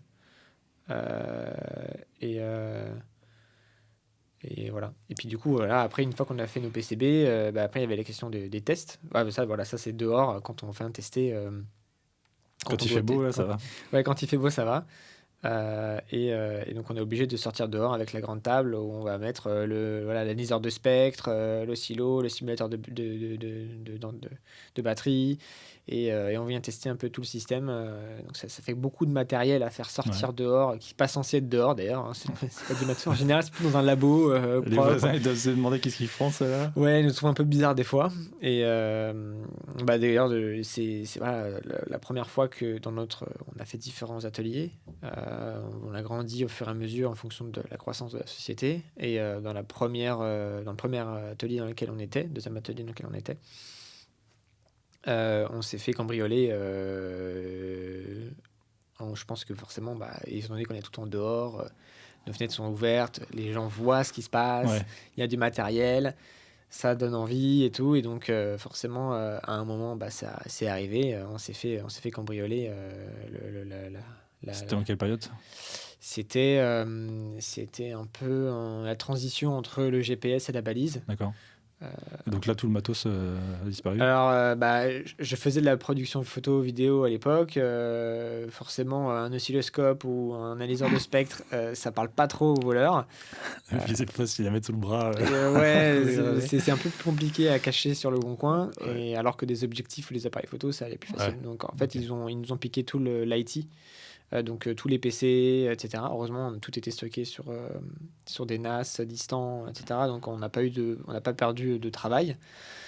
Mais tout l'IT, tous les PC et tout le matériel informatique facilement revendable, ils ont tout pris. Ouais, donc ça met un petit... surtout que moral. le jour même, tu as une grande réunion importante avec un nouveau gros client. Tu fais, il faut être... Qui vient sur place? Non, heureusement, il n'est pas sur place, c'était un visio, parce qu'il y avait la police qui était en plus... on était en visio avec la police derrière, qui faisait des relevés d'empreintes. Qui c'est qui passe derrière avec son petit perso? Voilà, c'est ça. Et donc c'était un peu mentalement compliqué. Tu te dis, putain, c'est une start-up, le hardware ça coûte cher, et là, t'as des dizaines de milliers d'euros qui partent en vol. Et tu fais, compliqué, quoi. Ok, donc t'as le coup de stress. T'as un peu le coup de stress, t'es pas bien et tout ça. Et on finit par retrouver une partie du matériel finalement. Et ça se passe, mais du coup, sur le coup, ça fait un peu un choc pour tout le monde, quoi. Et à ce moment-là, on avait besoin de plus grand en plus, donc on décide de prendre plus grand, toujours avec le même incubateur. Avec un jardin. Ouais, c'est ça, avec un espace sur lequel vraiment à nous, où on pourrait aller dehors pour pouvoir tester proprement. Ouais, Et en plus de ça, le problème, c'est que quand tu es en hiver et qu'il pleut, tu t'amuses pas tout le temps à aller dehors, quoi. Donc ce qu'on a fait, une des photos que je t'ai envoyées, c'est on a un mât, donc c'est un bras sur une des fenêtres qui nous permet de mettre dans une cage la balise, de supporter la balise. Et en plus dessus, on a un actionneur vibrant, donc ça nous permet de simuler des mouvements très légers, mais ça permet de tester pendant longtemps la balise. Moi, je mettrai à l'écran de toute façon. Ouais. Et voilà, donc on a essayé de trouver des méthodes pour simuler ta main, simuler la main, le mouvement, etc. Mais sans qu'on ait sans qu'on ait à se bouger, à rouler, à se déplacer, à être dehors tout le temps, ce qui est un peu compliqué. Ouais, c'était un peu ça votre problème, entre guillemets. Ouais, parce qu'en fait, au final, le développement, c'en est une autre, mais le test, c'est un gros objet. Et en final, quand tu développes beaucoup de produits électroniques, bah, tu peux les tester à la maison. Enfin, dans un atelier, ça se fait. Nous, le problème, c'est que c'est des outils qui sont utilisés dehors. Et on est obligé, du coup, d'aller dehors pour les tester en profondeur. Et c'est pour ça qu'à un moment, on s'est dit, mais ce serait intéressant d'avoir un outil de simulation qui nous permet de simuler le comportement, simuler le satellite pour pouvoir, déjà, comme tu disais tout à l'heure, dès qu'il fait moche, dès qu'il pleut, dès qu'il vente, dès qu'il voilà, ça change le comportement du système parce que ça crée comme un absorbeur entre le satellite et nous et l'antenne, et donc ça change le comportement du système. Et donc quand tu veux tester, quand tu veux comparer un réglage d'antenne versus un autre, bah, c'est très compliqué. Ça ne pleut pas pendant un mois. Non, mais du jour au lendemain, les paramètres peuvent changer avec la même antenne, le même réglage. Oui, très donc compliqué. tu peux même pas. Tu peux même pas faire un comparatif précis et t'as pas forcément le. Puis tu sais pas pourquoi, tu sais pas ce qui a influé. Oui, si c'est vraiment ça, si c'est ton produit, si c'est ça. ton. Donc tu tires un peu les cheveux parce que tu dis est-ce que mon produit, est-ce que c'est autre chose, est-ce que machin. Tu peux pas être sûr si tu dis ouais mais là ça a changé. Est-ce que c'est mon produit ou est-ce que c'est la météo? Ouais, c'est ça. D'accord. Okay. Et après du coup t'as des laboratoires spécialisés, t'as des sociétés spécialisées dans la mesure d'antenne et le matching de ces antennes, donc le réglage de ces antennes. On aurait pu passer par ces boîtes-là, mais pareil, c'est un budget, c'est un coût. Quand tu fais des itérations régulières de PCB, c'était un peu notre politique, c'est qu'on voulait sortir rapidement des produits pour les mettre en test, pour ensuite reproduire. Ça aurait coûté super cher, donc on voulait faire en interne. Mais on n'avait pas des chambres anéchoïdes pour s'amuser à tester. Donc, on commence à tester des systèmes pour pouvoir positionner une antenne en face de l'autre, pour pouvoir faire des mesures plus ou moins précises, ce qui n'est pas vraiment extrêmement précis, mais ça nous permettait de tester. Et ensuite, on a eu l'opportunité, mon associé on est allé, moi j'y suis pas allé, mais mon associé est parti au MWC à Barcelone pour présenter avec un de nos partenaires la balise. Et en fait, sur ce salon, il y avait des grands fabricants de matériel de test, et notamment là c'était Enretsu qui sortait donc un équivalent de Rodé Schwartz, si ça parle plus. Pas moi. Ce qui conçoit. Oh, oui. Elle annonçait la sortie d'un simulateur de satellite pour cette technologie. Ok, ce que tu voulais, quoi. Ce que je voulais, c'est génial. Donc les salons encore. Toujours les salons, hyper important. Ouais. Et donc forcément, là, mon associé se dit, ok, il y a une opportunité. Est-ce qu'il n'y a pas moyen que on trouve un arrangement pour qu'on puisse l'utiliser pour tester notre solution? Parce que clairement, on savait très très bien qu'on ne pourrait jamais se le payer, parce que c'est des machines qui coûtent des centaines de milliers d'euros. On n'aurait jamais la possibilité de l'acheter. Et on le savait déjà dès le début, donc très vite, mon associé, il a essayé de discuter avec eux. On est très peu, hein. On est une poignée de sociétés dans le monde à développer sur ces technologies-là.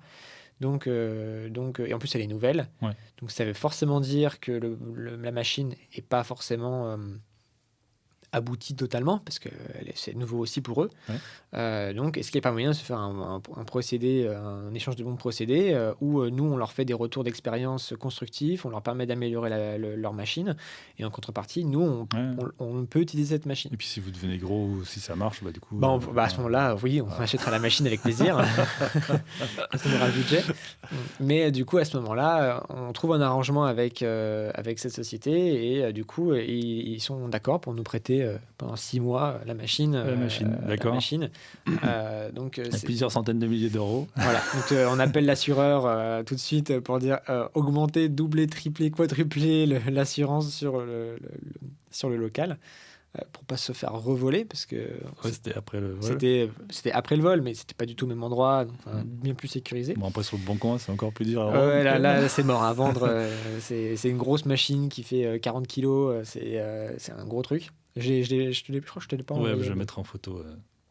Et donc on se dit c'est intéressant, ça nous permet de simuler tout ça. Et donc on la reçoit quelques temps après, il la livre bien, ceux qui la posent sur la table, tranquillement. Nous, je veux pas y toucher. Ok. Et on avait installé une table spécifique pour ça, pour bien la positionner et tout. Et ça nous a du coup été très utile parce que ça nous permettait de dire je veux tester la météo, je veux tester. En fait, tu lui donnes la position du satellite, tu lui donnes la météo, tu lui donnes l'ID de la station sol, parce que un satellite, quand tu lui parles, ensuite, il faut qu'il renvoie la donnée Tu peux quelque aussi part. simuler où est-ce que tu es sur Terre ou pas. Voilà, c'est ça. Tu peux dire je suis en Afrique, je suis en Australie, je suis à tel endroit. C'est hyper intéressant. Quoi. Puis, donc, tu permets vraiment de simuler ton produit dans différentes zones, time zones, différents endroits, et de voir... Tu peux mettre de la pluie en Afrique, du brouillard. Du brouillard en Afrique. Est-ce que ça marche? Voilà. Parce que, en fonction de la zone où tu es par rapport au satellite qui, lui, est stationnaire, tu es plus ou moins loin. Tu as des milliers de kilomètres de différence en fonction de la zone où tu es dans le monde. Et donc, ça te permet de voir dans quelle situation ça marche le mieux. Et en fonction du réglage de l'antenne, du coup, entre deux réglages d'antenne, lequel est le plus efficace en fonction de la propagation du signal. Donc, c'était hyper intéressant, hyper utile. Et pareil, donc là, c'est quoi? C'est des réglages logiciels? C'est des réglages de l'antenne? De l'antenne, beaucoup, ouais. parce que Du coup, quand vous en avez acheté plusieurs, et puis vous regardez laquelle qui fonctionne le mieux. Ouais, tu regardes celle qui fonctionne le mieux, tu ajustes le plan de masse ou le matching, parce que tu as un circuit de matching en amont entre ton composant et entre le front-end HF et ton antenne. Tu as un circuit de matching, un circuit de réglage, donc c'est des capas, des inductances. Ok, donc ça, tu peux jouer là-dessus. Tu peux jouer là-dessus pour faire en sorte de régler au mieux ton antenne pour que ça fonctionne bien. Et le gros du travail, surtout, vu qu'on fait du multifréquence, on est à la fois sur du cellulaire et à la fois du satellite. Comment tu fais pour trouver le compromis entre un réglage qui serait très satellite, mais du coup qui ferait qu'on ait un cellulaire peu performant, ou très cellulaire, et du coup, tu as un satellite qui est peu performant. Et donc, en fait, de trouver le compromis entre un réglage très bon pour l'un ou très bon pour l'autre, pour que, globalement, ça fonctionne bien. Parce que tu peux pas être le meilleur sur l'un et le meilleur sur l'autre. Ou alors, il faudrait une antenne. Deux antennes. Faudrait deux antennes. Et sauf que deux antennes, ça fait un produit plus gros. En top et bottom. Ça marche pas. En plus, c'est séparé, je suppose. Il faut les séparer, il faut leur laisser de la place, faut qu'elles aient des plans, tu vois, entre le PCB, entre l'antenne et les premières composants électroniques, il y a un espace. Ouais, il y a un espace. Il faut lui laisser du vide pour qu'elle puisse travailler proprement. Et en fait, voilà, mais du coup, changer une capa de valeur, ça va. Mais changer ton plan de masse, tout ça, à chaque fois, tu fais quoi? C'est compliqué. Tu fais une nouvelle. Un nouveau proto à chaque fois. Tu fais une nouvelle. Donc, tu fais quoi? T'en fais plein d'un coup? Alors, du coup, c'est pour ça qu'en amont, on avait sorti des PCB sans routage. On avait fait, en gros, ce format-là, mais aucun routage, juste une antenne, un UFL, un connecteur SMA, quoi, un connecteur qui permet de se connecter. Et qui te permet de tester différentes tailles très rapidement. En fait, on a fait un panneau avec différents plans de masse de tailles différentes. Ouais. Et très rapidement, tu vois qu'est-ce qui fonctionne le mieux. Mais ton connecteur, ça joue pas, du coup? Le connecteur, non, lui... Non, c'est une fois que tout ton traitement est fait, quoi. Oui, c'est ça. En fait, t'as l'antenne, t'as les composantes de matching, donc ton circuit on rentre dans le technique, mais en pi, en L, en machin, tu choisis les circuits que tu veux. Ouais. Et ensuite, tu as un connecteur.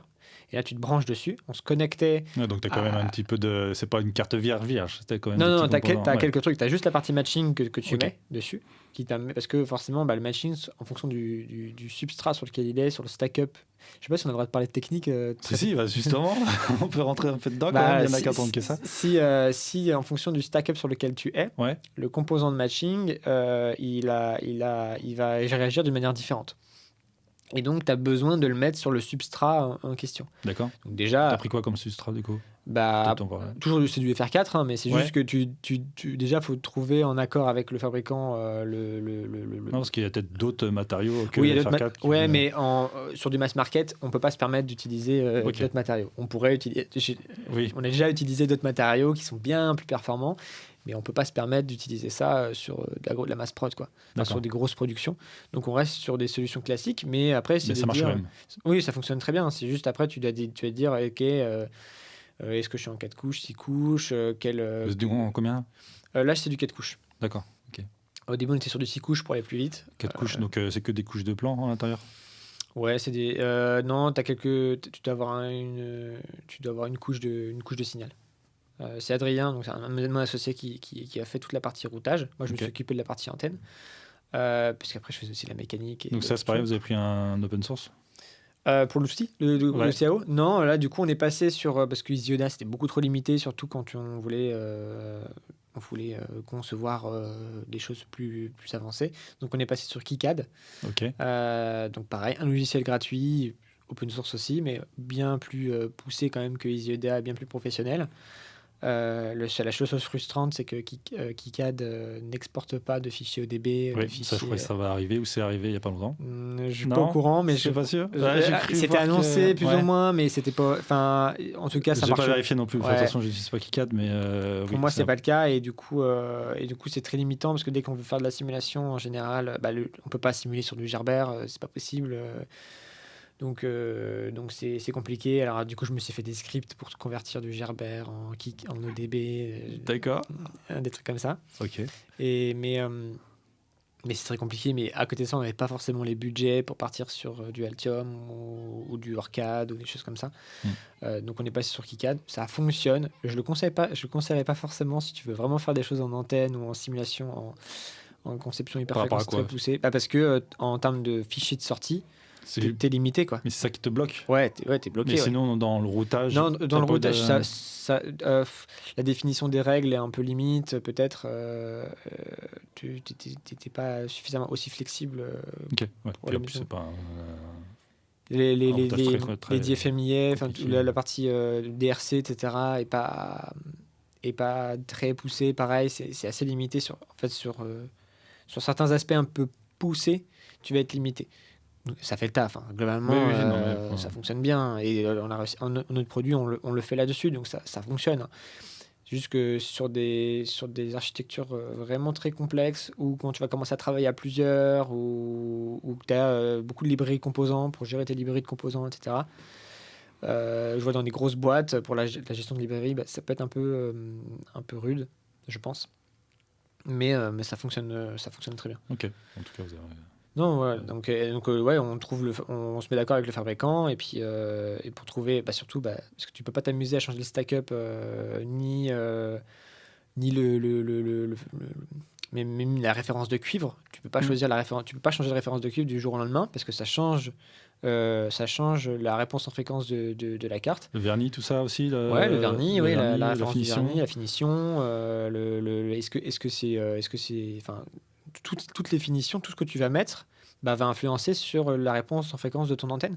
Même le vernis épargne à la fin, enfin tout influe. Et donc il faut trouver un fabricant qui a un process déjà de qualité qui va te permettre d'assurer une répétabilité de ton process. Et c'est pour ça que quand tu vas avoir un fabricant de PCB, il te laisse le choix: est-ce que je veux un PCB à impédance contrôlée ou un PCB classique. PCB classique, il va te respecter globalement tes épaisseurs de couches, tes diélectriques, etc. Mais comment dire, les caractéristiques intrinsèques du composant, du matériau, vont peut-être changer, parce qu'il va changer de fournisseur, il va passer par un autre fournisseur qui a un epsilonaire, une constante diélectrique différente ou autre. Et nous, on veut surtout pas ça, parce que ça va complètement changer l'antenne. Et sur du LTE, donc sur du GSM, sur du cellulaire, c'est pas très grave, parce que même s'il y a une petite différence, le cellulaire est pas très sensible, mais sur du satellite, c'est extrêmement sensible. Faut acheter votre stock de... soit tu achètes en gros volume en avance, soit tu te mets en accord avec le fabricant pour qu'il tamponne son stack-up, ses cuivres, son vernis, etc., pour dire ok, c'est ça, et je ne changerai pas, ou voilà. Parce que sinon ça te met dans la merde au niveau de la prod, même au niveau de la certification, parce que ton produit il est certifié par rapport... Vous êtes passé par qui pour fabriquer les cartes, du coup? J'ai pas en tête le fabricant, c'est un fabricant asiatique, mais hyper sérieux. J'ai pas le... D'accord, c'est pas français, c'est asiatique. Non, c'est pas français. Ouais. Je crois que c'est Safe PCB. D'accord. Je sais pas si tu connais. Voilà. Eux, on a trouvé, ça va, on arrive à discuter, et puis ils sont compréhensifs, et puis du coup on trouve des accords au niveau des stack-up. Nous on leur propose des choses en général, ils nous font un retour, et on trouve le bon compromis. Alors ça arrive que des fois, entre deux phases de test, de proto, de machin, où on ajoute un composant justement avec une classe de routage différente et ils nous disent ah désolé ce stack-up on peut pas vous l'assurer sur cette classe de routage, donc il va falloir passer sur un nouveau stack-up.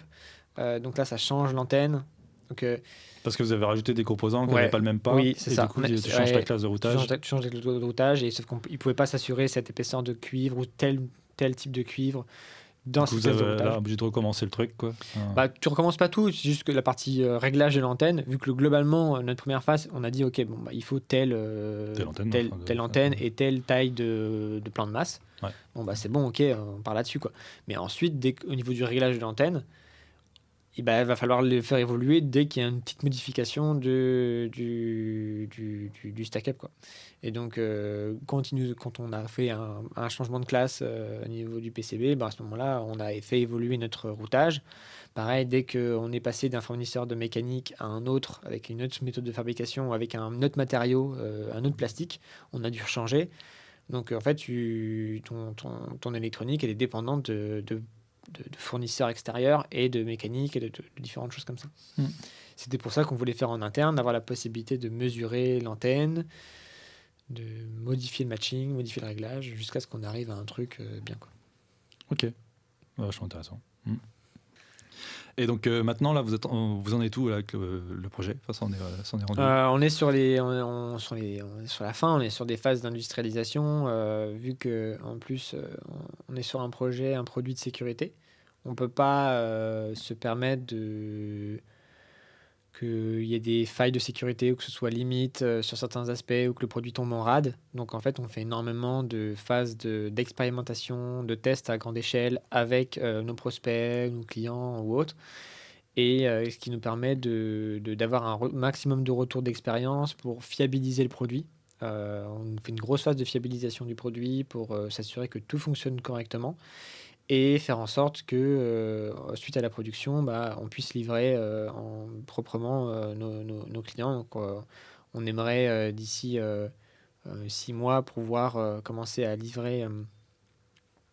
pouvoir livrer les clients avec des produits industrialisés.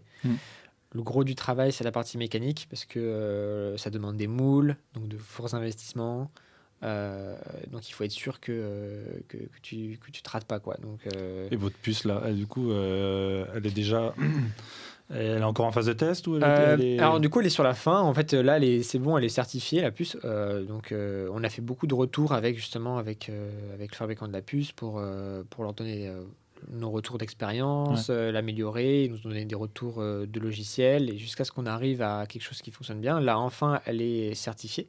Donc, on a le droit de la commercialiser, parce que c'était aussi ça l'enjeu, c'est qu'on n'avait pas le droit de commercialiser un produit. On émet tellement d'ondes, on parle quand même à un satellite à, on disait 30 000 km, donc on est mis aux limites autorisées par la CE ou la FCC. D'accord. Et donc, on ne pouvait pas vendre un produit qui n'est pas totalement normé, notamment en termes d'émissions d'ondes.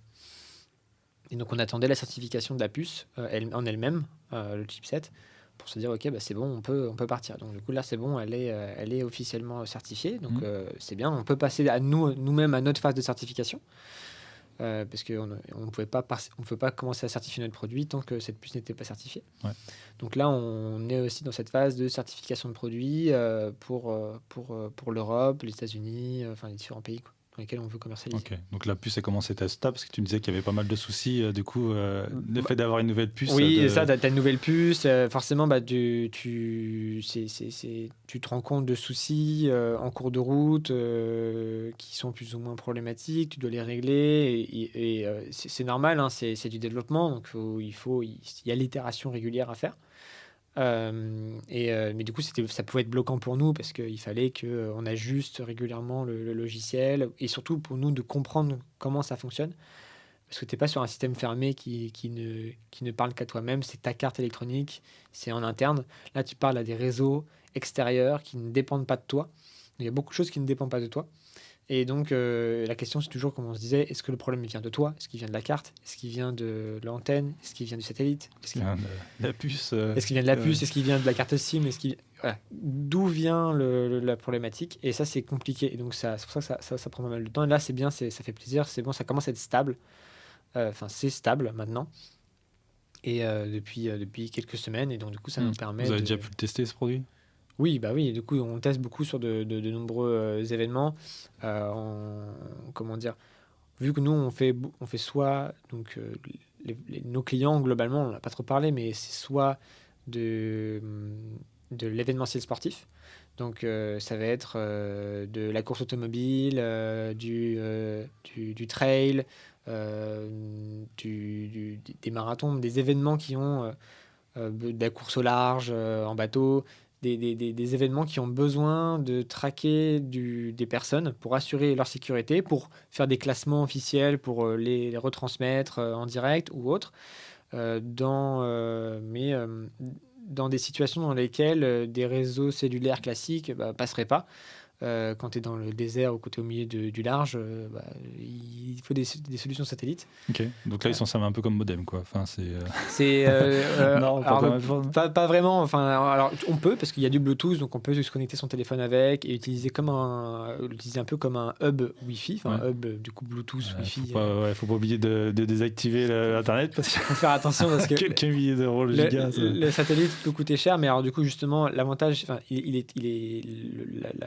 la donnée texte, c'est pas très lourd. Donc en fait, vous envoyez que du texte. On n'envoie que du texte, donc en fait, ce prix, au final, il n'est pas vraiment un problème. Donc là, par exemple, vous avez une course dans le désert, votre système, il va vous permettre d'envoyer un log. En gros, ce qui va se passer, c'est que tu as une course dans le désert, on va mettre un boîtier, donc il y a une photo où on met le boîtier sur la personne, donc sur son épaule. Le boîtier va envoyer la vitesse de la personne, sa position, la température, son accélération, ses éventuelles chutes, les boutons sur lesquels il est appuyé, enfin une multitude d'informations, de données régulières. Donc par exemple, ça peut être une prise d'informations toutes les secondes qu'on va envoyer toutes les minutes. Donc on aura un data logging à la seconde avec un live, donc une position officielle, enfin une retransmission à la minute, qui va être retransmise du coup à soit un PC course, à l'organisation, ou alors sur le site internet de l'organisation ou autre, ce qui va leur permettre, eux déjà, de savoir en temps réel où sont les personnes sur le circuit dans le désert. S'il y en a un qui se fait une insolation, qui fait une hyperthermie, ou qu'il est... Oui, même des fois, il ne le fait pas. Le problème, c'est que quand tu es en hyperthermie, que tu es un peu désorienté, tu perds un peu la tête. Donc, tu peux partir de l'itinéraire, quitter l'itinéraire et partir au loin. Et l'avantage, c'est que là, l'organisateur de l'événement peut savoir en temps réel où est-ce que tu es pour venir te chercher, pour te récupérer. Ou alors, si tu tombes dans un ravin, ou voilà... il n'y a pas de détection de chute encore? Si, pour le véhicule, tu vas avoir de la décélération rapide. Donc, on va pouvoir mesurer la vitesse en temps réel et mesurer et déclencher un événement quand la personne va décélérer trop rapidement ou quand elle a un choc. Donc, on a une centrale inertielle intégrée qui va mesurer les accélérations, les chocs, etc. Et en fonction de ça, on va dire, OK, la personne a une chute. Non, c'est encore un autre chose. En fait, une centrale inertielle, tu as gyroscope, magnétomètre, inertiel, enfin, tu as différentes composantes et ensemble, tu vas concaténer les données, plus ou moins, tu vas les mettre ensemble pour déterminer est-ce que c'est une chute, est-ce que c'est une accélération, une vitesse, un machin, voilà, tu détermines différentes choses. Et après, on développe des algorithmes qui vont déterminer est-ce que ça, c'est parce que le mec dépose son sac. Imagine que la balise est sur son sac. Est-ce que c'est parce qu'il pose son sac? Il ne faut pas détecter une chute. Est-ce qu'il balance son sac? Ou est-ce que vraiment il est tombé? Et ça, c'est un peu comme on voyait les Apple Watch qui détectent. Alors, le mec fait un roller coaster, et ça détecte une alerte et ça fait ramener les secours. Il ne faut pas que ça arrive. Donc, il faut ça, vous prenez un truc propriétaire ou c'est un truc que vous codez vous-même? On prend des puces sur le marché. C'est juste qu'ensuite, nous, on développe nos propres algorithmes en interne qui vont déterminer est-ce que c'est ou non une réelle chute ou pas. C'est à vous de faire ce travail-là. On n'est pas sur un... On n'est pas sur une solution basée sur un Linux ou des choses comme ça qui serait très flexible, où il y a beaucoup de choses qui ont été développées. On peut mettre de l'IA, des choses comme ça. Enfin, bref, on pourrait imaginer plein de choses. On est une solution qui doit être autonome, basse consommation. Ouais, surtout basse consommation. Surtout basse consommation. Et donc, à ce moment-là, tu es obligé de faire du bas niveau, donc en C, voire en assembleur, pour optimiser au mieux le système. Et à ce moment-là, tu es beaucoup plus limité, parce qu'il n'y a pas grand-chose de disponible simplement en ligne. Oui, je suppose. C'est pas encore... Il faut beaucoup développer de nous-mêmes. Voilà, donc on a une grosse partie de développement en interne, et c'est aussi notre expertise, c'est que quand par exemple on a des clients qui viennent nous voir et nous disent bah voilà, nous on aimerait bien telle fonctionnalité dans le produit. Alors si hardwarement la balise peut pas le faire, c'est compliqué. Si logiciellement ça peut le faire, on a en interne des personnes qui vont pouvoir développer des features aux besoins de la personne. Par exemple, de dire « Ah, moi j'aimerais bien que la balise ne passe pas tout... » Parce que vu que le passage de réseau entre le cellulaire et le satellite peut être automatique. Je ne vais pas me casser la tête. Quand j'ai pas de cellulaire, je passe en satellite, et inversement. Mais je peux dire « Non, moi je veux que le satellite il ne passe que si je suis à l'arrêt dans une zone blanche. » Voilà, c'est un cas particulier, je veux faire ça. Ou si j'ai des besoins spécifiques en termes de développement, où je veux détecter tel type de une chute verticale. Par exemple, pour quelqu'un qui est sur un échafaudage, s'il chute de son échafaudage, c'est une chute qu'on appelle une chute verticale, c'est une chute longue mais linéaire. Je vais pouvoir détecter ça. Et en fait, on va rajouter des features au produit en fonction du besoin. C'est aussi notre intérêt de notre produit. Ouais, s'adapter aux professionnels. On est capable de s'adapter aux professionnels. En fait, on n'est pas du tout sur un produit grand public, c'est vraiment un produit adapté aux professionnels avec une visée professionnelle. Et c'est pareil, voilà, avec tout ce qui est... Tu as le produit, mais tu as aussi, on parlait du rack de chargement, avec une connectique qui va te permettre de recharger ta balise. Oui, parce que par exemple, pendant une course, s'il y a 200 coureurs, il faut 200 balises. Si tu as 200 coureurs, plus que ça, parce que tu as les 200 coureurs, tu as l'organisation, donc tu as des voitures pour l'organisation, donc tu as quelques dizaines de balises pour l'organisation, tu as des balises de rechange, si tu as des balises qui ne fonctionnent plus, il faut pouvoir les changer. Donc tu as donc ça aussi, c'est un gros travail. Il faut parce qu'en fait, en soi, la balise, c'est quelque chose, et c'était un autre aspect de la demande client du marché, c'est bien, la balise, c'est très bien, Birezo, c'est encore mieux. Mais tu as la balise et tu as tout ce qu'il y a autour. Quand on a 200, 300, 500, 1000 balises à gérer, je ne vais pas m'amuser à brancher un câble, 1000 câbles avec 1000 ports USB pour les recharger.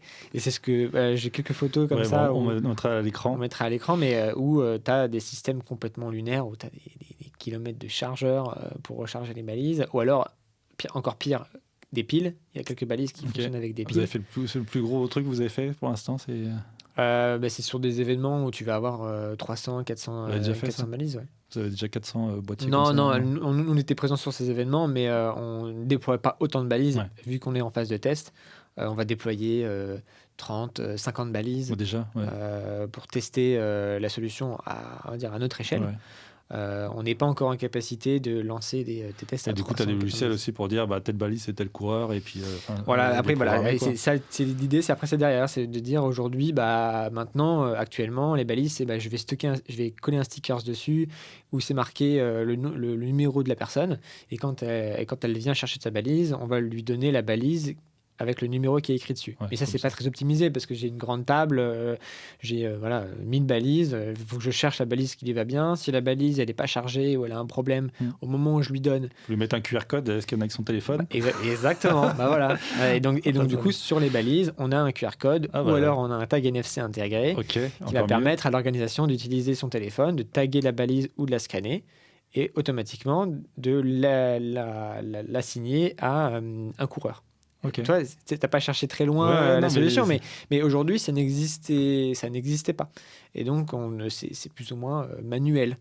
L'idée, c'est de proposer justement aussi cette ergonomie à nos clients pour que en fait, tout le process soit fluidifié.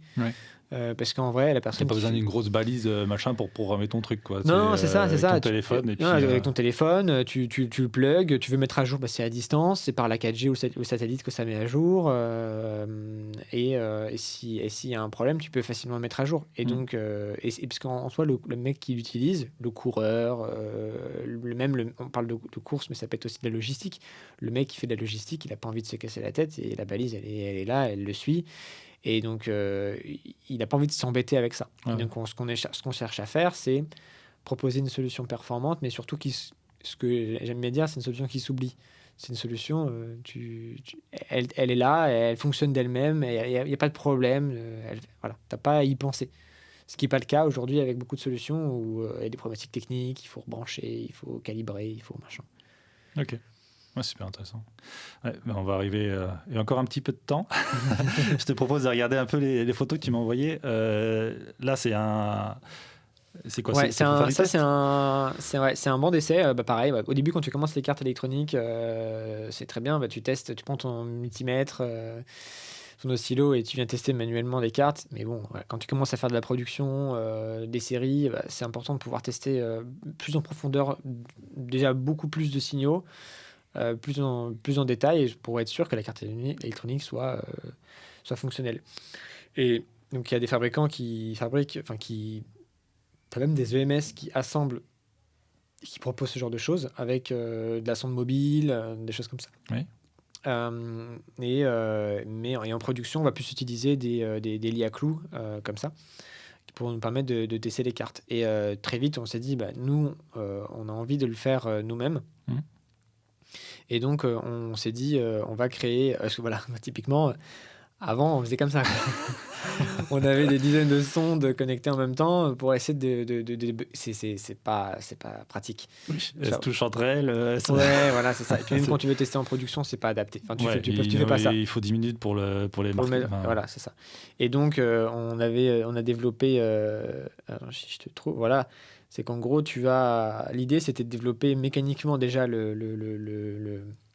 fixture, le truc qui va permettre de rig, qui va permettre de maintenir la carte électronique. Ça, vous l'avez fait faire ou vous l'avez fait Non, vous-même? on l'a fait nous-mêmes. On a acheté le banc principal, donc le in-gun, donc le boîtier, le système qui va permettre de maintenir les clous, le système de clous, et va venir presser de manière très précise, très longitudinale le PCB contre les clous pour que ce soit bien propre. Ça, c'est un rig qui est compliqué à faire soi-même, c'est beaucoup de mécanique. Donc ça, on l'a acheté. Tu l'achètes vide. Et ensuite, il y a toute la partie interaction entre les clous et le PCB que nous, on a fait nous-mêmes. En fait, on fait des vitres personnalisées. Et donc on les grave nous-mêmes. Donc on a une graveuse découpeuse laser qui va permettre de graver, de designer des affichages personnalisés. Et également, ce qu'on a fait, c'est qu'on a pris des plaques de plexiglas qu'on a trouées précisément en fonction de la position des points de test. On a acheté des clous, on les a positionnés dedans, on a fait nos harnais. Toute la partie mécanique, on l'a développée en interne pour pouvoir maintenir le PCB. Et ensuite, tout ça relié à des automates, pareil, qu'on a acheté, programmé. On a développé un logiciel métier qui nous permet du coup de définir la séquence de tests que l'on veut faire. Et ensuite, du coup, de lancer en 1 minute un check complet de tous les signaux, de toutes les tensions, de toutes les impédances, de toute la carte, rapidement. Et pareil, ça c'est pareil, c'est des sociétés qui sont spécialisées là-dedans, font ça très bien. Et pareil, nous on voulait optimiser les coûts, apprendre, avoir ça en interne, et donc on a développé ça aussi nous-mêmes. Ok, vachement intéressant. De la mécanique à l'électronique jusqu'au hardware, quoi. Et donc ça, c'est quoi ça? C'est ça en gros. C'est ce qu'on voit, c'est le plexiglas du coup qu'on vient découper à la laser. On vient y faire des petits trous dans lesquels on vient positionner tous les clous qui viennent se positionner au niveau des points de test. Pour le faire. Et donc, notamment, au début, ce qu'on faisait, c'est qu'on avait un... Vous avez quoi? Vous êtes accessibilité 100% ou non, je n'ai pas le niveau d'accessibilité, mais globalement, on s'est fait plaisir. On a mis quand même une grosse majorité des signaux importants, on les a mis disponibles. Donc là, vous avez mis que sur une face, je suppose? Oui, on a mis que sur une face, ouais. Le seul inconvénient, c'était, alors je crois que c'est le cas sur celle-ci, mais il y a un connecteur antenne qui n'est pas disponible, parce que pareil, on voulait aussi pouvoir, à travers le banc, aller vérifier le réglage de l'antenne. D'accord. Parce que pareil, on dit faut une capa 12 nano, mais c'est pas juste une capa 12 nano, c'est une capa 12 nano de ce fabricant, de cette référence. Parce que sinon, ça change ses caractéristiques. D'accord, Donc, ok. Et si même, le fabricant arrive toujours à faire la même chose? Ça va. t'as des variants, t'as des variations, mais globalement, oui. Ouais. Mais par contre, il faut pas que le mec il se gourde de bobine à la prod. C'est déjà arrivé? Ça arrive. Ok. Et donc, à ce moment-là, tu dois vérifier l'impédance de ta ligne lors de la prod. Parce que par exemple, tu pourrais dire, j'allume la balise, à la fin de la prod, j'allume la balise, je vérifie si elle se connecte. Sauf que quand tu fais une prod et que tu as 1000 balises qui partent de prod, ça veut dire que tu as 1000 balises qui ping toute la journée à un endroit dans une usine. Mhm. Et sauf que l'antenne d'à côté, à un moment, elle dit et elle bloque l'accès de l'usine à la 4G par exemple. Ah ouais? Ouais. C'est possible ça. En fait, l'opérateur il dit mais je comprends pas, d'un coup tout va bien et là Mais tu fais comment de coup pour un événement où tu as 1000 personnes? sur un événement de 1000 personnes c'est plus facile parce que c'est un événement, c'est une durée limitée. Donc tu peux appeler non, l'opérateur c'est juste que le fait que tu sois sur une durée limitée, ça va. C'est Ouais. c'est quelques heures ou quelques jours, mais jamais à la même endroit.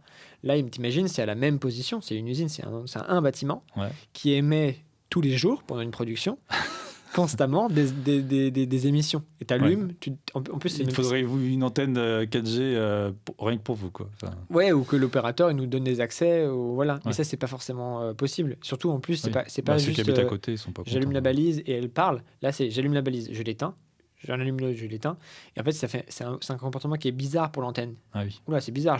Un truc qui se connecte, qui se déconnecte, qui se connecte, qui se déconnecte tout le temps, 1000 fois dans la journée. Ah, il dit que c'est bizarre. Donc, tout de suite, c'est quelque chose que tu peux pas, on peut pas envisager dans une production, une grosse production, parce que tu vas vite te faire larguer par le réseau. Et donc, le mieux, c'est et en plus de ça, c'est pas parce que ça fonctionne là que ça marchera dehors, parce que dans l'usine le réseau est très bien et dehors le réseau il est pas aussi bien, et donc du coup il faut mesurer, toujours tester. Et donc c'est pour ça qu'on développe aussi des systèmes de bandes test qui vont permettre d'aller mesurer les signaux, mais aussi la partie antenne pour vérifier que tout fonctionne bien. Ok, en tout cas c'était super intéressant. Oui. On va être obligé de terminer là, il y a plein d'autres questions qui vont arriver. De toute façon il ne faudra pas hésiter en commentaire, au pire on pourra répondre. Ou si jamais il y a vraiment beaucoup de questions, ou pas de référence, on sait jamais. Non, n'hésitez pas.